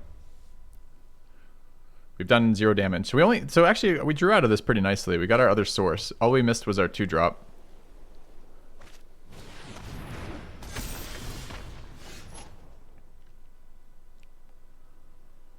So if he equips this to, I take 3, we've traded 3. I can develop my bird though, which I think is good enough. Could also develop the artist. I think it's just this and swing. The issue with this is, unfortunately, I'm never blocking that, but unfortunately,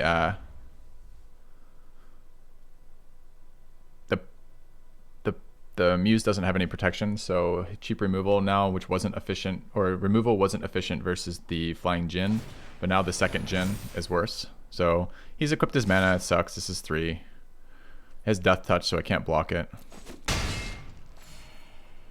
He did spend the time to do it though, we got our discount in play, I'm pretty happy about that. He can move it to that, which is fucking cancer. So now we have the still only 1 red source. So I can Trickster plus Enthusiastic Study. And that's really my only double play. Everything else is single. I'm not sure that's good enough. Can't let that thing keep swinging. I guess I do it anyways. Do I cycle a land here? Could cycle the island.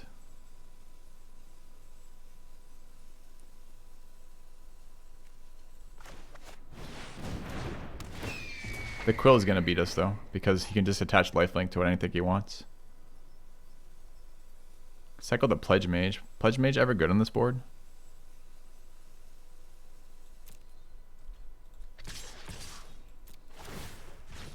What? Come on, game! Oh, no, mountain. Never mind.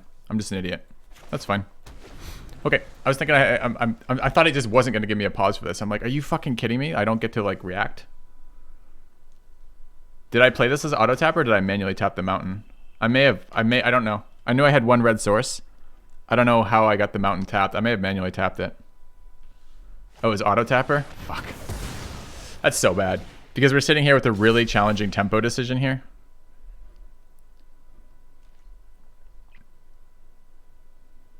That sucks so much.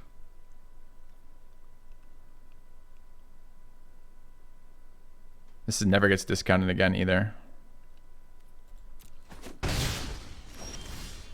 Here we get some reward.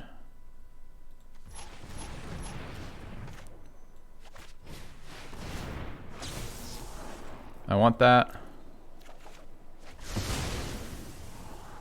I want that.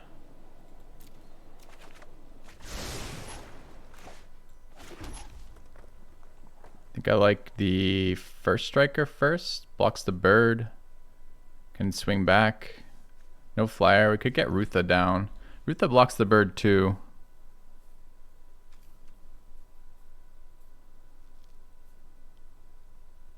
No power. Can't swing back. This card's always swinging, I assume.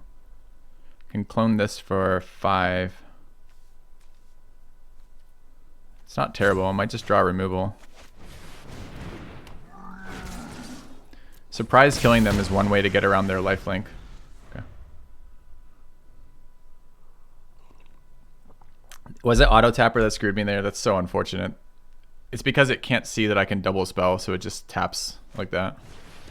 That's another lifelinker. I told you we were gonna struggle with Orzhov lifelink, and we just played straight into Orzhov lifelink with fucking Quill. So not only is it Orzhov lifelink, it's Orzhov additional lifelink. Mountain here is pretty bad. So he's at 13. We can't clone shit. We're starting to get in trouble here. So here I run the options of trying to block with a trick for first strike or developing another flyer. This card is not blockable. It's evasive with lifelink. I can't race lifelinkers. It just doesn't work. And killing this thing just transfers tokens. So we're taking 7, going to 3. He gains 7, goes to 20. This is an unwinnable game, right? After that turn with the fucking... I mean, it's probably unwinnable even with that turn, but it's definitely unwinnable now.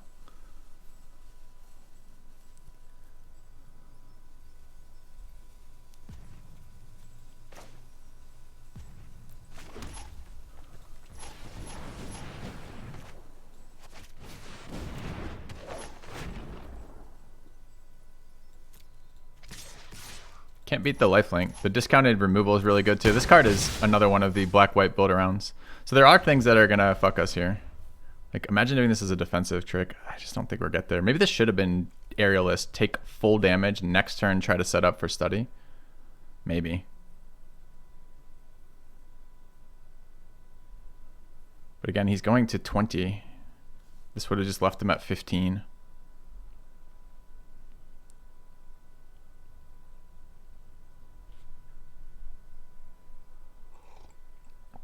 I can't double block Killian.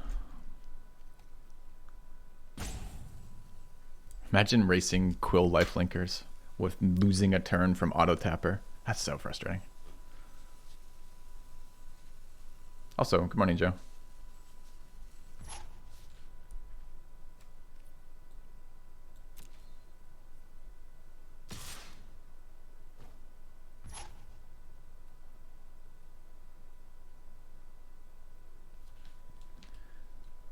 Killian's unblockable, so he's worried about the crackback.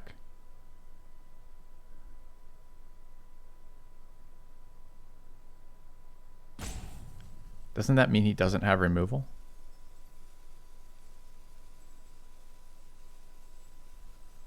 So he goes to 11. We have 3, 5, 8. We're 3 off. We can top deck Lightning Bolt. I don't think I block this. It doesn't kill me. It's not an infinite amount. It's not 5 life. It's only 3. It's scary, but I don't want to transfer these counters over to Killian. I don't know what the fuck that attack means.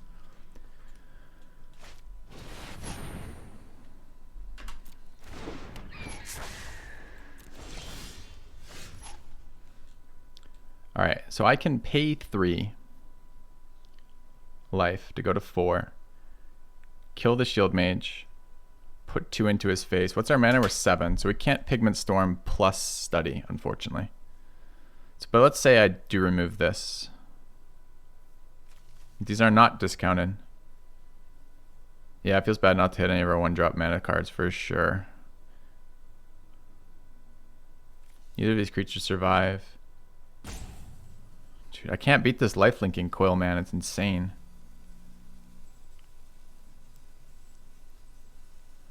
So I'm running out Aerialist as a blocker, swinging with this Aerialist, trading life at low health. Doesn't seem good. I don't see another attack. Maybe the Pledge Mage. How's the crackback looking? Pretty bad, right? Block. Block. Take 2. Can't block.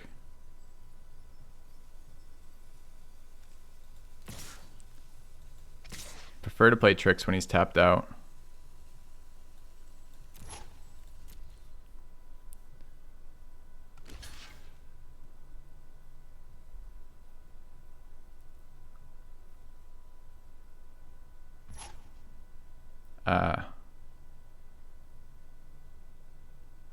I think that's... I can't play this next turn and that without a land. Enthusiastic Study does not keep it alive. I do get a Scry. The Scry is not very useful right now. Or I could... Not a Scry. I can throw something away. I could grab the card as a value card, but it's a scam. There's no value out of it. I think I'm just okay with this resolving, right?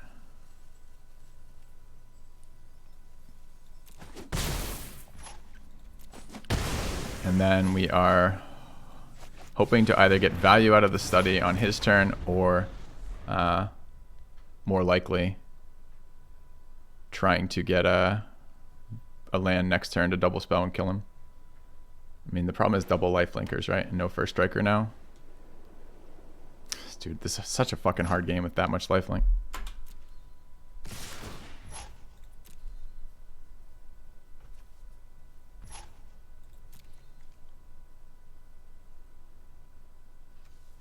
Can't survive if I pump. Can survive if I pump. Fairly unexciting pump. How much damage does this return? 6. It's really not very much. Can't double block. I could double block that, but I'd take 5 and almost die. Is that good enough? He only kills 1. He gains all the life. I just don't think I can beat this fucking pen. That one turn, man, where I couldn't actually cast my spell at discount and grab value was so bad. This card is meaningless. It's a tap blocker. The evasive creatures are important. I can't ignore it all. I have to block one of them. Gang blocking that is maybe okay.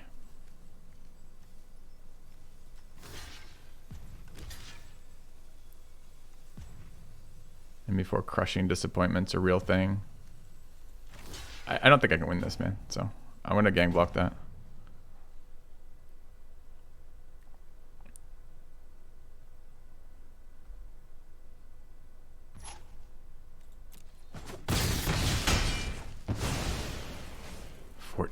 No fucking way. Dude just doesn't have anything. He's just like, okay. Trade with my lifelink. Never fucking ever punished here. So I'm on the block plan. I'm at 2. I have 4. I have 7. I have missed the land. Is there a block that does something for me? A first strike block on the squad? Maybe. We're still at 2. Currently dead on board, right?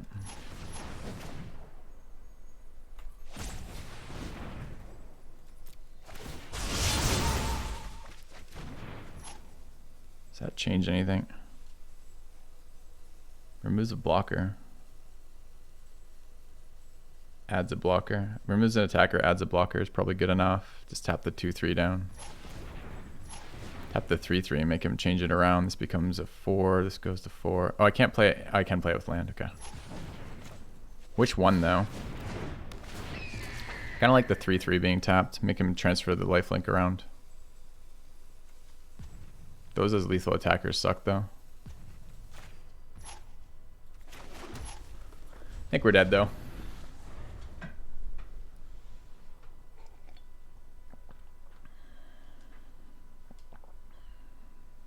Should tap the 2/3. This is wrong too. It's alright. Every play we've made has been wrong. For different reasons. So many decisions, all of them bad, all of them coming down to no attacks because he just kills us next turn with the drain. Okay. So the reason that the reason that tapping the 3/3 is wrong, I was thinking like keep the counters off the shit, which is a reasonable assumption, and make him pay the mana to transfer the Poet's Quill. Didn't know he had a drain card in hand. It's going to be irrelevant here one way or the other. But the thought process was that. But the problem is this card, I can pump a different card and keep my creature alive, and this card becomes a 3/2 first striker, which would have killed the squad before lifelink is dealt, but doesn't kill the 2/3 Promising Dusk Mage because it has 4 health. So this obligates me to pump the Pledge Mage, which means these are trades, which means I'd lose the turn after. Now it doesn't matter here because he just draws a drain card, and I don't have any aggro here because he's had lifelink the entire fucking game starting on turn 2. But punish. I think there is actually a line where we somehow navigate that, but it's not. It starts on the turn where we cast Frostlinks and we have our mountain left, so that I can cycle cycle that island essentially for getting extra damage to his face and getting the discount on my bird. So the auto tapper there really, really hurt.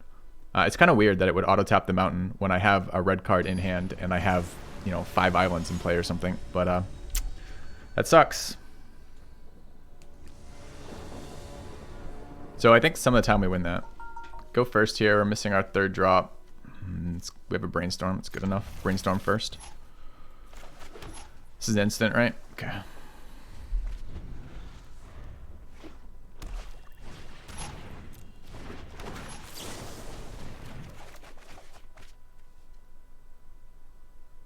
Oh, it's nice it says order when we're done on the next step. We put these on our deck. We want the land right now, right? We don't want to thrill this turn. Do we have a 2-drop? Maybe we do want to thrill.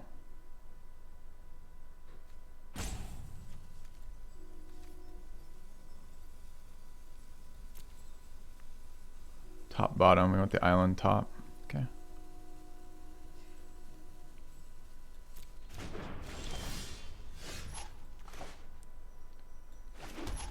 So this turn is thrill with either the breakthrough or the study. I guess it's the breakthrough. It's awkward that our first 2 cards are basically try to get something that does something, but here we are.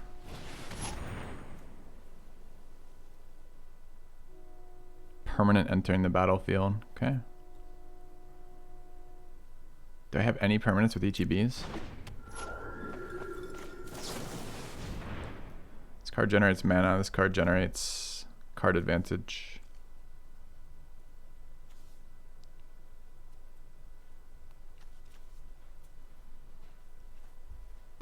Tappers. Fuck, you're right.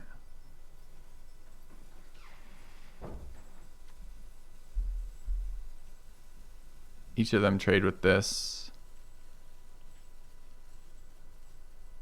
This is more mana intensive. Alright, we've done a lot of card selection here. We have to play our tap down guy as just a tap down guy, which kind of sucks. Or is that rather just a 2/2? There's only 1 life we're trading, so there we go. Okay. Discard island is reasonable, in a sense, but also not reasonable with the Zephyr, the other guy. Did he just give his flying creature flying? Okay.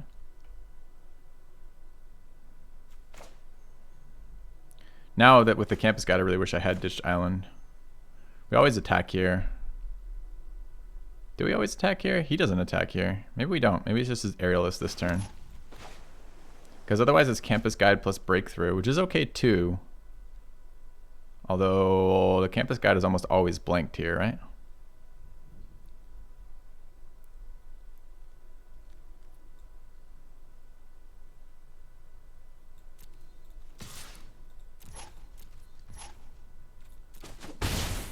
No blocks makes my life fucking easy. Okay.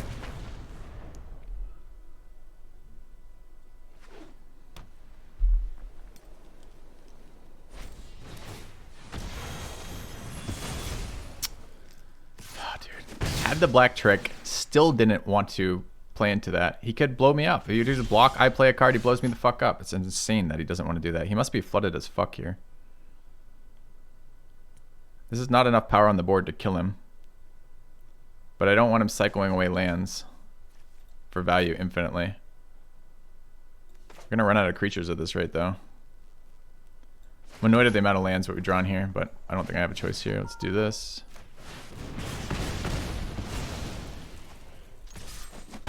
Yeah.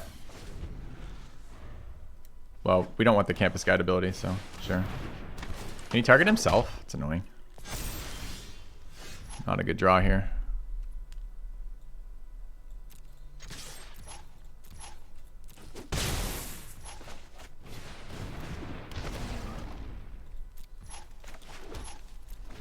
Discard blows us up.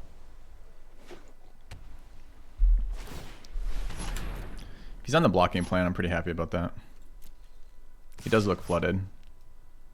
He's not on the blocking plan. I'm also happy about that. He's definitely flooded. This is the second card he's ditched. Binned. So he's at, we have how much damage? Did he just draw removal? Oh. Destroy, doesn't fight, gives him a counter, feels fucking terrible.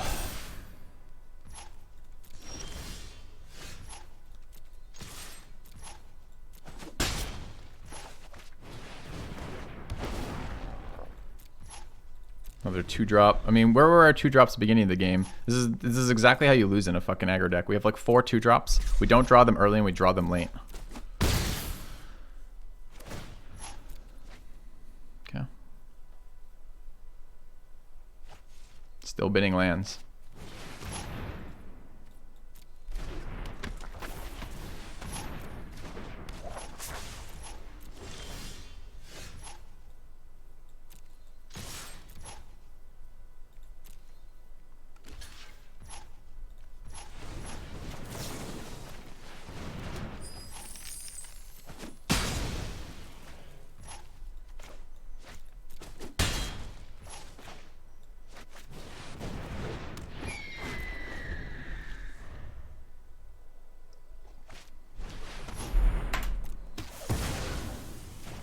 We're 2 off lethal. Shock or lightning bolt if he attacks is lethal here.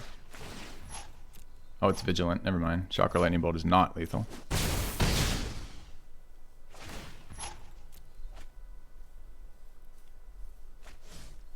Getting so punished right now with these draws. Trickster's super good, but we're still 2 off lethal.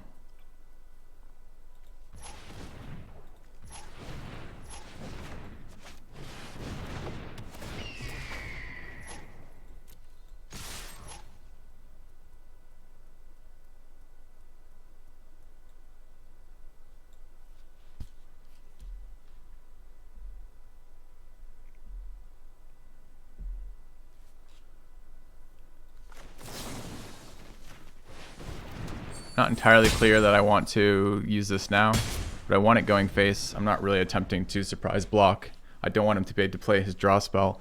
I want to be able to top deck an answer that kills him. And right now, Shock is an answer that kills him, and Lightning Bolt's an answer that kills him. I don't have to worry about blockers this turn. Not sure if it's right or wrong, but here we are. Clunky getting all of our sudden breakthroughs, none of our 2-drops, and getting the rest of it. Okay, I think one of my creatures dead. He's still dead on board right now.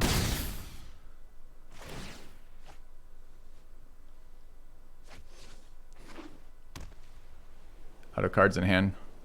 Close game. Scary game. Alright. I mean,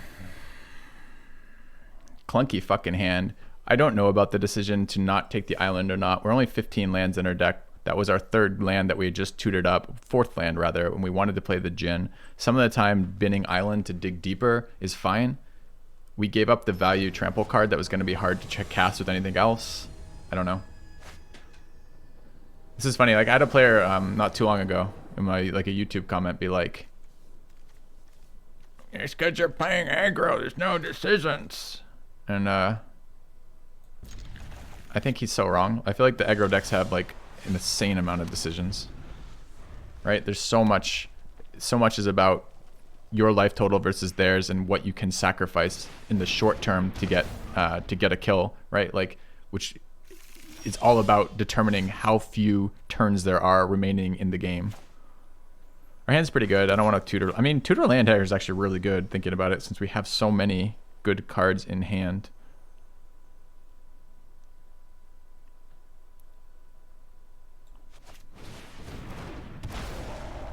Which land do we want, though? I already have 2 mountains. I guess it's island. Okay. Do we want to race here? I feel like 90% of the time we do want to race.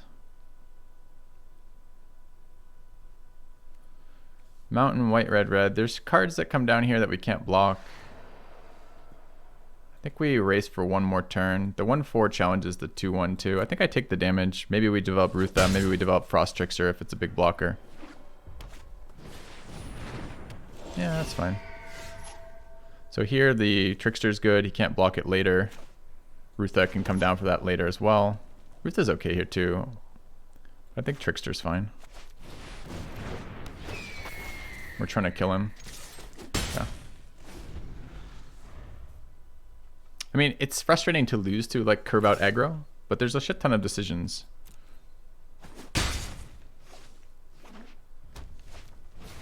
This card is nuts. I can't believe it's 4 mana. I don't think I have an answer to that card.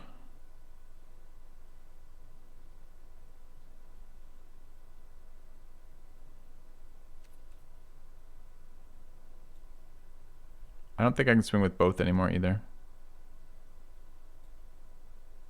But I think I am.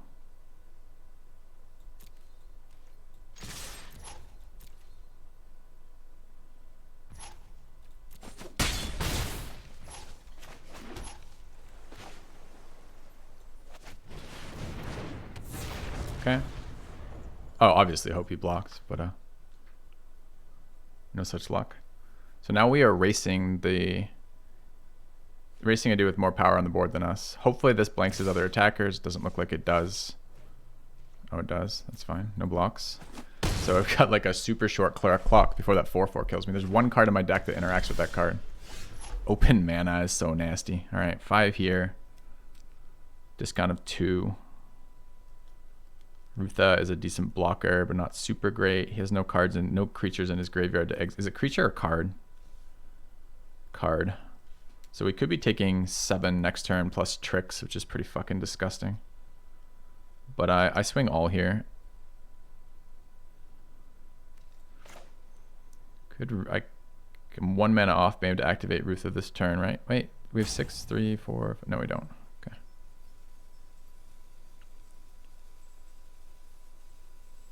I don't think there's a world in which I thrill this turn, but there might be. This is 1. We could 1/3 thrill next turn with the mountain. I don't think I need this in play right now. It's just going to be mountain here. All right, so we're going to combat. He might have the tap down effects. That would be white red would have tap down effects here. I think we were in really good shape trading damage until he dropped the 4 mana 4/4 on turn 4. That's fucking terrifying.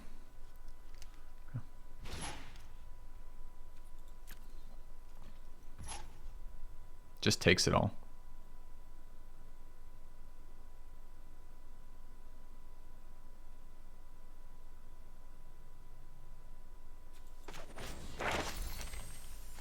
This probably gets blown up, but I don't really care, and I think I have to take the count. I'm just not going to play it. I'll play it on the least valuable creature. So if he wants to blow it up, which he can do, then he kills my least valuable creature.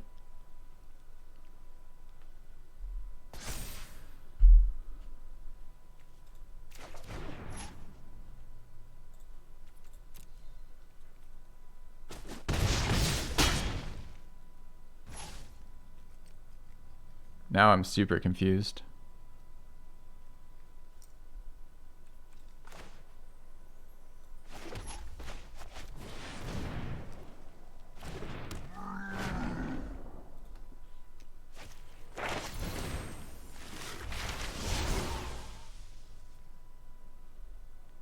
Isn't this any creature?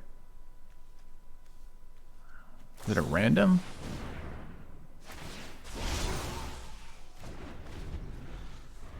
No, it's a Tard. Why didn't he block and make 4/4s if he's got all these instant? Like, I don't fucking know what he's doing, man. Does he have 5 damage? Maybe. Maybe he just kills me from here. It's certainly possible, but our win con is attacking him. We're not sitting back and trading with the fucking 4/4 that generates more 4/4s when it dies. I mean, he's got scary as fuck with 5 open mana, but 5 open mana, no attacks? Okay. I mean, just tapped out to do that. Doesn't have lethal on the board.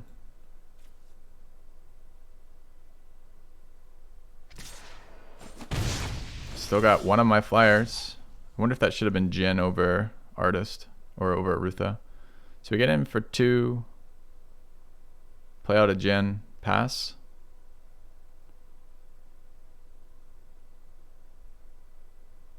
This clone's on the stack, right? So I could also cast like 2/2/2s. I think I rather thrill here.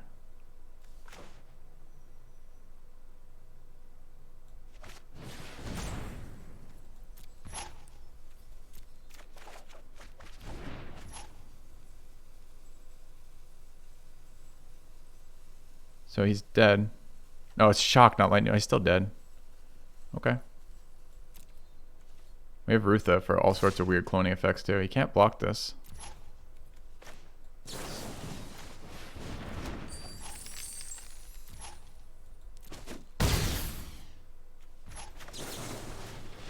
Okay.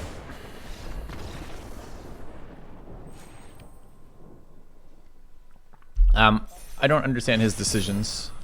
I'm sure he was doing things that made sense to him, and maybe they made sense with his hand, but I don't understand his decision tree.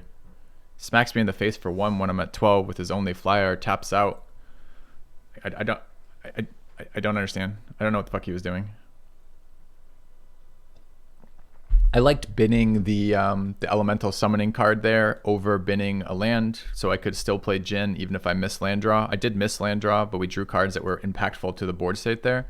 Some of the time we just throw out the 3/1 flyer.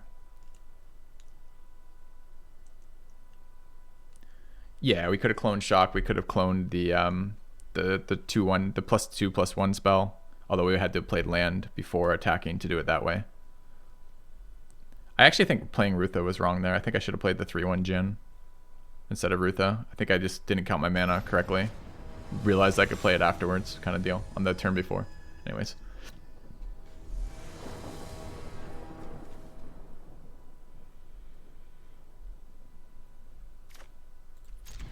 This will be our first time seeing this card. It feels too slow for this deck. I wonder if this should be Doggo instead.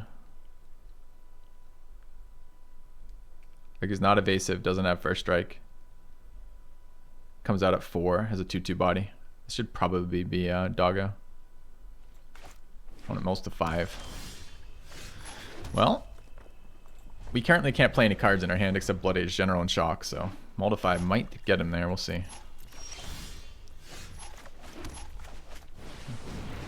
Dog's in the deck. I think it got trimmed at the last minute for the Mentor's Guidance. I'm pretty sure what we did.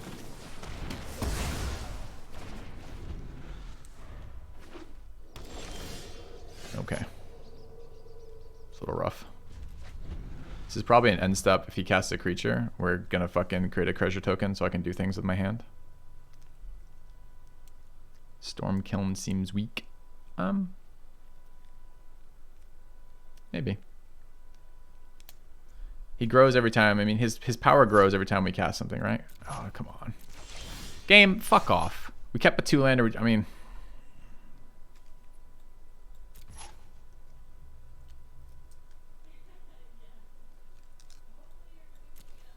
is the first card to be discarded. Alright. We're letting our opponent get back in the game.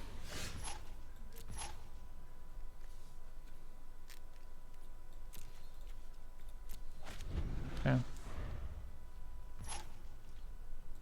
He's back up to full hand size. Did draw another land. It's a fucking mountain. What a scam game right now. Yeah. Maybe at some point I'm forced to shock face. Like, okay. Opponent has drawn out of his mulligan. 5 turns later, this is the first time we played something.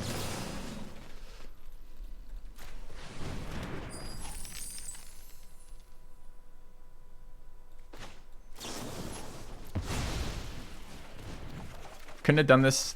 Wow. There are no islands coming in, chat. I can't graveyard these. Jesus Christ.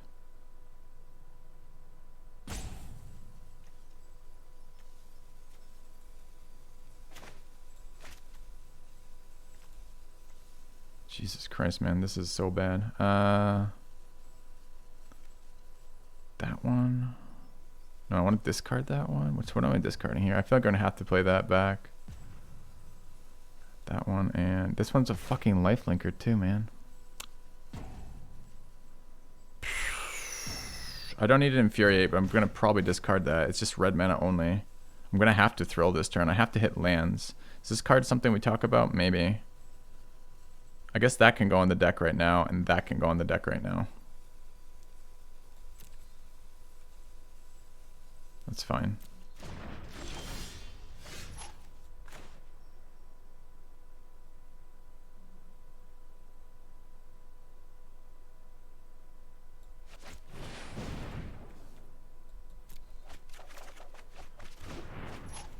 Mountain.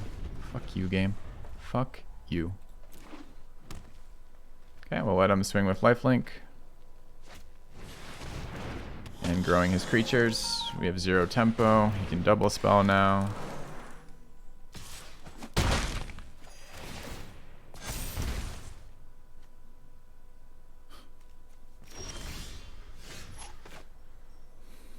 What turn is this? Turn 9? Something like this? First island?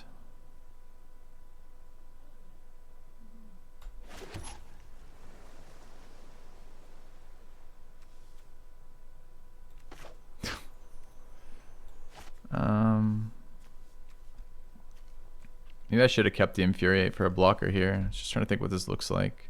I can't let this grow anymore. We're already fucked. He sacks this, so I don't even get the damage to his face. But I gotta get the recurring lifelink source off the field before he A, takes too much life in general, and B, feeds his Blood Researcher turn after turn after turn. So. Yeah, nice Bokuto. Okay. Drawn first island. I know. Kept a 2-lander. There were no lands in the top 5. Gives him lifelink. Plays that card. Gets rewarded for playing this card. It's a little bit unfortunate. This makes creatures unblockable. Oh, second island. Very helpful. So what are we on? 5? This is 6. 6 doesn't get us anywhere, right? 6 gets us somewhere. Double spell here.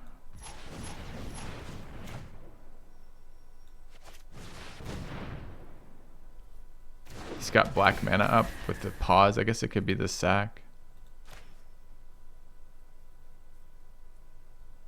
This power is exactly equal to that too. So what, we're gang blocking? Can't gang block that.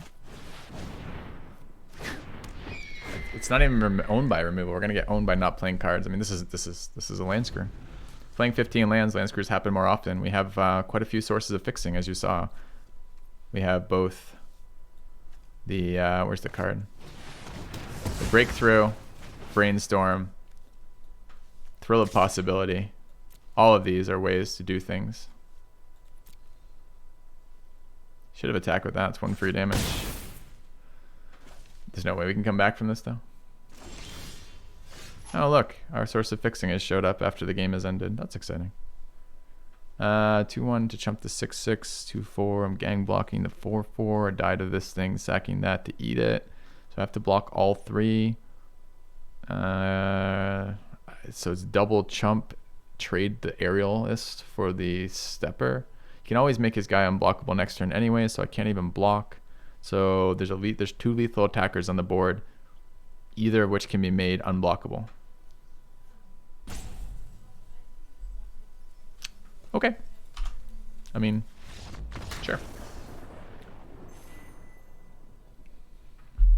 I thought we might get him when he mulled to 5, but I guess we should have mulliganed our 2 mountain hand with Shock 2 mana card that would fix our mana. I wasn't expecting him to play no creatures for 6 turns and to play around our treasure token generation by doing that. I really wasn't. So. You actually last called a Neurosis? Like, I felt like we put some work into digging out of a land screw. It's just, that was just never going to happen in that game. We were never going to dig out of our land screw. Well, yeah. I don't feel mad at our opponent, but I'm not like impressed by our opponent's play or something. There's no part of me that's like, well, to be fair, he had a land screw. Sure, we had a land screw. It's a shitty mechanic on both sides there. That would have been really nice last turn. Super bad this turn, huh? What are the Wraths in this format? Black, white, red that I'm aware of.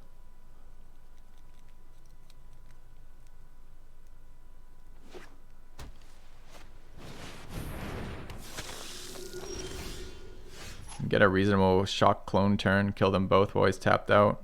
Put our guy back in hand. Don't have lands here. Could draw 2 instead and wait. I think I have to draw 2 and wait. We still hold his board off without him doing anything. Okay.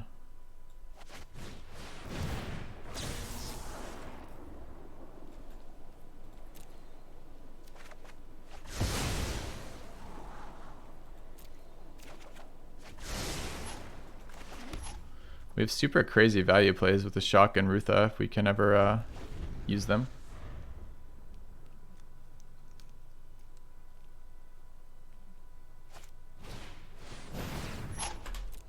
Okay. We having fun yet? We're doing okay. The least fun game I played today was the last one, but it wasn't that bad. It wasn't that tilting. It just wasn't a very good game, right? Do we even waste Shock here? Like, he's giving it flying. I can trade 3 life for value here.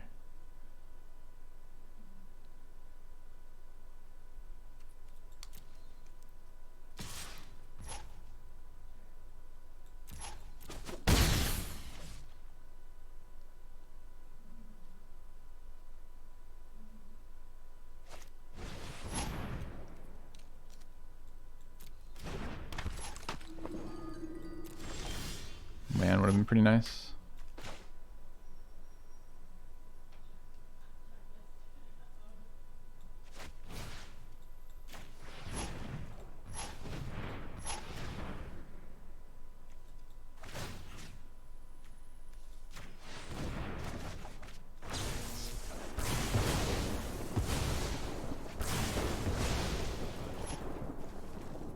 Okay. It's weird to be playing the value game, but we don't have any of our 2 drops, and we can't play any other cards here right now, which kind of sucks. I still think it's better. I could have shocked and just done that with Lightning Bolt and had the same board state without the 2-1. But the 2-1 is pretty not threatening right now. If I draw a land, we're 1 off from doing that again. If I draw land is like the story of this deck, right? Like, I get it, we're playing 15, but this is insane. Yeah.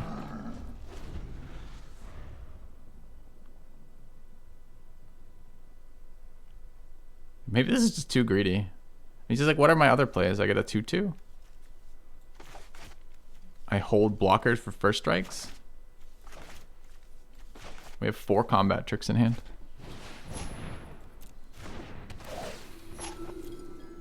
Opponent plays playing less lands than us too. Right.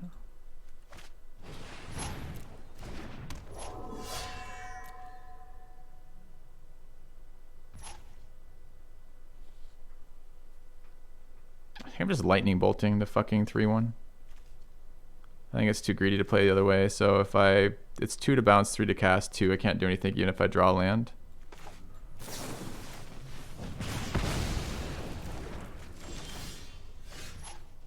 We were never going to draw land, were we? So it's pass. Hope he doesn't have removal for Rutha. He hasn't yet. Does he ever attack me here? He definitely attacks me some of the time here. If he doesn't, I'm still playing out the sudden breakthroughs, I guess. I could just say, fuck Rutha, let's play out the aerialist. Maybe he doesn't attack me and I take 2. That might be better. I don't know if I can wait and be passive here, unfortunately. I really would like to because I want to get fucking value out of my combat tricks, but I got to get on the board here. Spent too much turn dirtling, which is too bad. We got value. I mean, we killed 2 removal spells, killed 3 cards. It's just taking us turns to do it. We're not getting tempo in here. So I don't know what my opponent's hand is like, but it's scary that he's got so many cards with so many cards on board. 2 drop, 3 drop, 3 drop. That card's interesting. Not a card I'd expect in his deck. I guess it does reach, so we gotta be a little careful about it. So that doesn't kill it, it's 1 off. Breakthrough will get through though. I can just pretend I don't know about reach.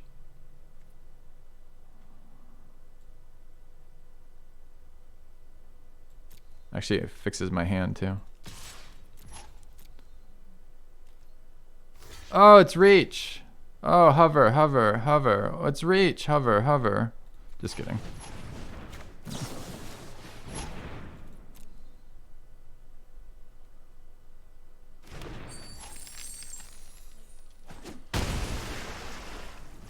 Easy BM. All right, let's run out the Spectacle Mage.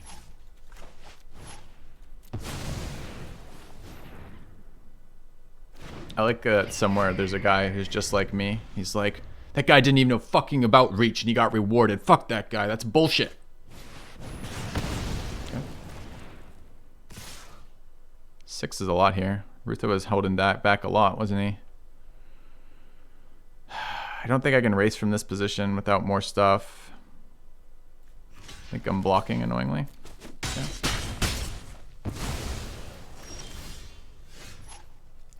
Finally out of our land screw. No blockers is a little rough here. I can remove one and hit him for 4 in the face. I guess that's my plan. I can block with Arcane Subtraction. I guess that's okay too. It's fairly unexciting, but I don't really want to do that. Like, he's gonna play more cards at some point, and this is our last removal in the deck. So I guess I try to take advantage of drawing every combat trick I have right now.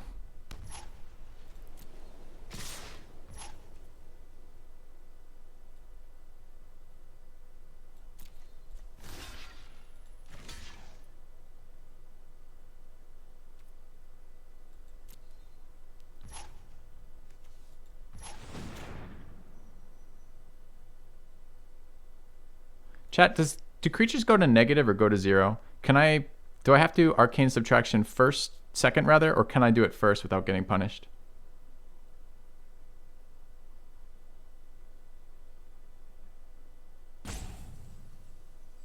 They go to negative? They go negative. Okay, thanks.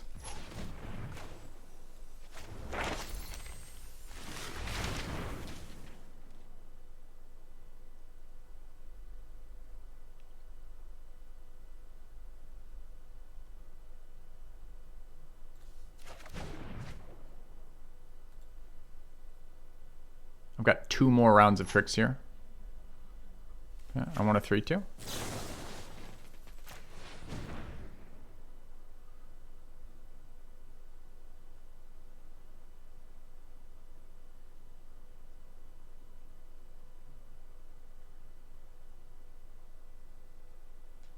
This one is maybe too greedy. I'm gonna see. He might have a pump spell for his guy. It should be okay. I'm fine with this. That's fine. We don't need to be any more greedy than that. It's good enough. I'll take a 3-2 and keep my guy. Go to 9. It's recurring a guy, I guess. That's fine.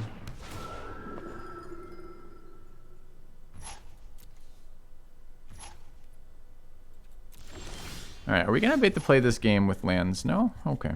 So we're at 9. We want to swing here. The flyer is more valuable, but the flyer needs to block. I could just remove this and hit him in the face, which isn't bad. Leave a blocker for the 2-1. Doesn't develop for me. I'd love to discount with Mage.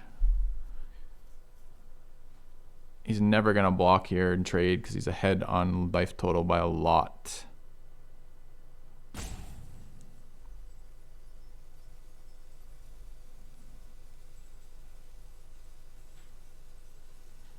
Got a lot of cards in hand. It's really tough to predict what's going to happen here. So we either develop the Muse, or we sudden Pigment Storm the 2/2. I think it's Pigment Storm the 2/2, annoyingly.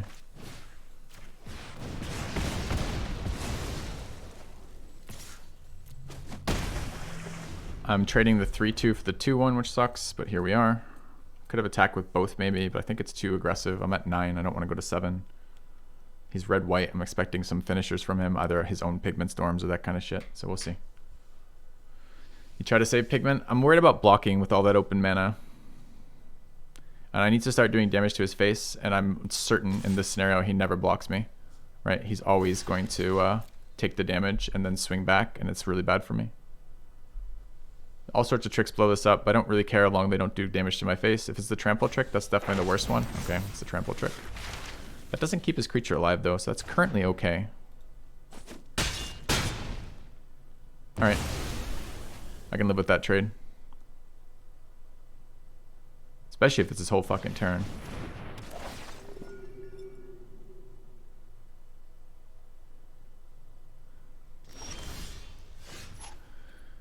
Never have I ever double spelled. We're not blocking here. We're gonna run out the Muse. All sorts of things blow us up, but I need to kill the guy at some point. Okay. How many of these does he have? He's had 2 and he's recurred 1, so 2, I assume. Yeah, he's learning a lot. Okay. We knew this was coming. This is why I was trying to preserve life total, but I still have to kill the little fuck. We're now at 3, which is a scary number. Still can't double spell. Insane.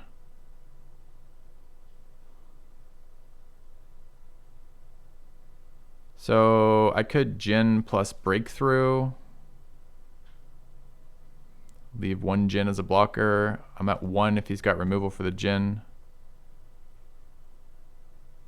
It uses my mana. I could also Breakthrough in general. The general seems less good than another Jin, but I'm gonna have to trade anyways.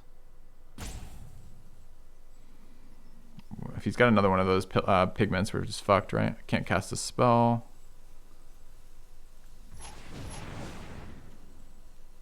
Could create a 2/2. Seems worse. Am I blocking if he attacks? Could go to 1. 1 seems really bad.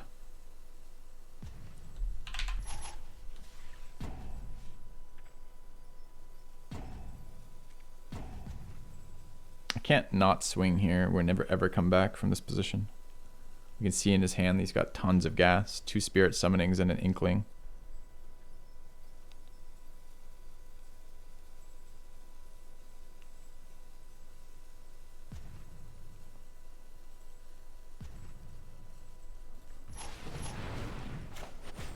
I think there's a world in which I'm taking the 2 and then trying to kill him in the air next turn.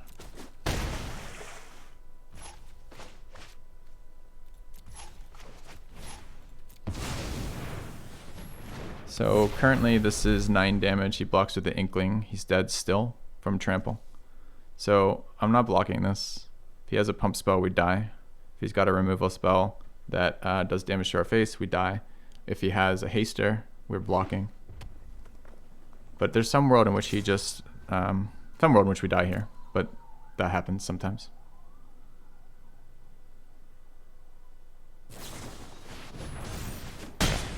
Like that right there. Feels bad. You can see 3 cards here. Someday he's gonna reveal those. Okay. Feels bad. Good cards from him the last 2 turns there, right? He runs out his fucking 5 mana, kill the card, and then he kill the card, deal damage to my face. I'm annoyed that was only 3 wins. I feel like that deck, again, probably gets above 3. We got land screwed super heavily on 15, despite having 5 1-drops and a 2-drop, 2 of those which fix. This was the game with Ruthed. He just never ran out of value. He just never ran out of 2-1s, did he? Just an endless supply of 2-1s, and then 3-2, 3-2, 2-1 in his hand that he never cast because he's got an endless supply of combat tricks in there. It's annoying to lose that by 1 creature, by 1 health, right? Like, how many of the times there does he have not exactly that combat trick and then play out the 2-1 and a 3-2? I don't know, chat. Did you guys see a different line that was better? I mean, if we know he has exactly that card, we obviously play different, but we can see 3 of his cards. Last turn he tapped out for Pigment Storm. If he has another Pigment Storm, we're always dead no matter what we do there. If he doesn't, if he's got removal there and no pump spell, we live there from that situation. It's only pump spell that kills us if we choose not to block. And we don't have lethal on board, so he doesn't know he has to remove a Jin. So, and he can play out a blocker that presumably the 2-1 challenges the 3-1. So our trample card would still be lethal through his blocker. I feel like in that scenario, that's my cleanest line for winning. But maybe it's insane not to block. Am I wrong? I'm kind of curious what you guys think about that. I feel like I played there. Clearly I made the decision I wanted to make there, but I'm not sure. So let's take a quick post-mortem of the deck. Pigment Storm was fine. Lightning Bolt didn't do anything. We drew it once, and it was just it was equivalent to Shock. That was our first pick.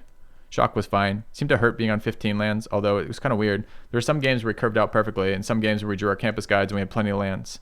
And then there were some games where we land screwed.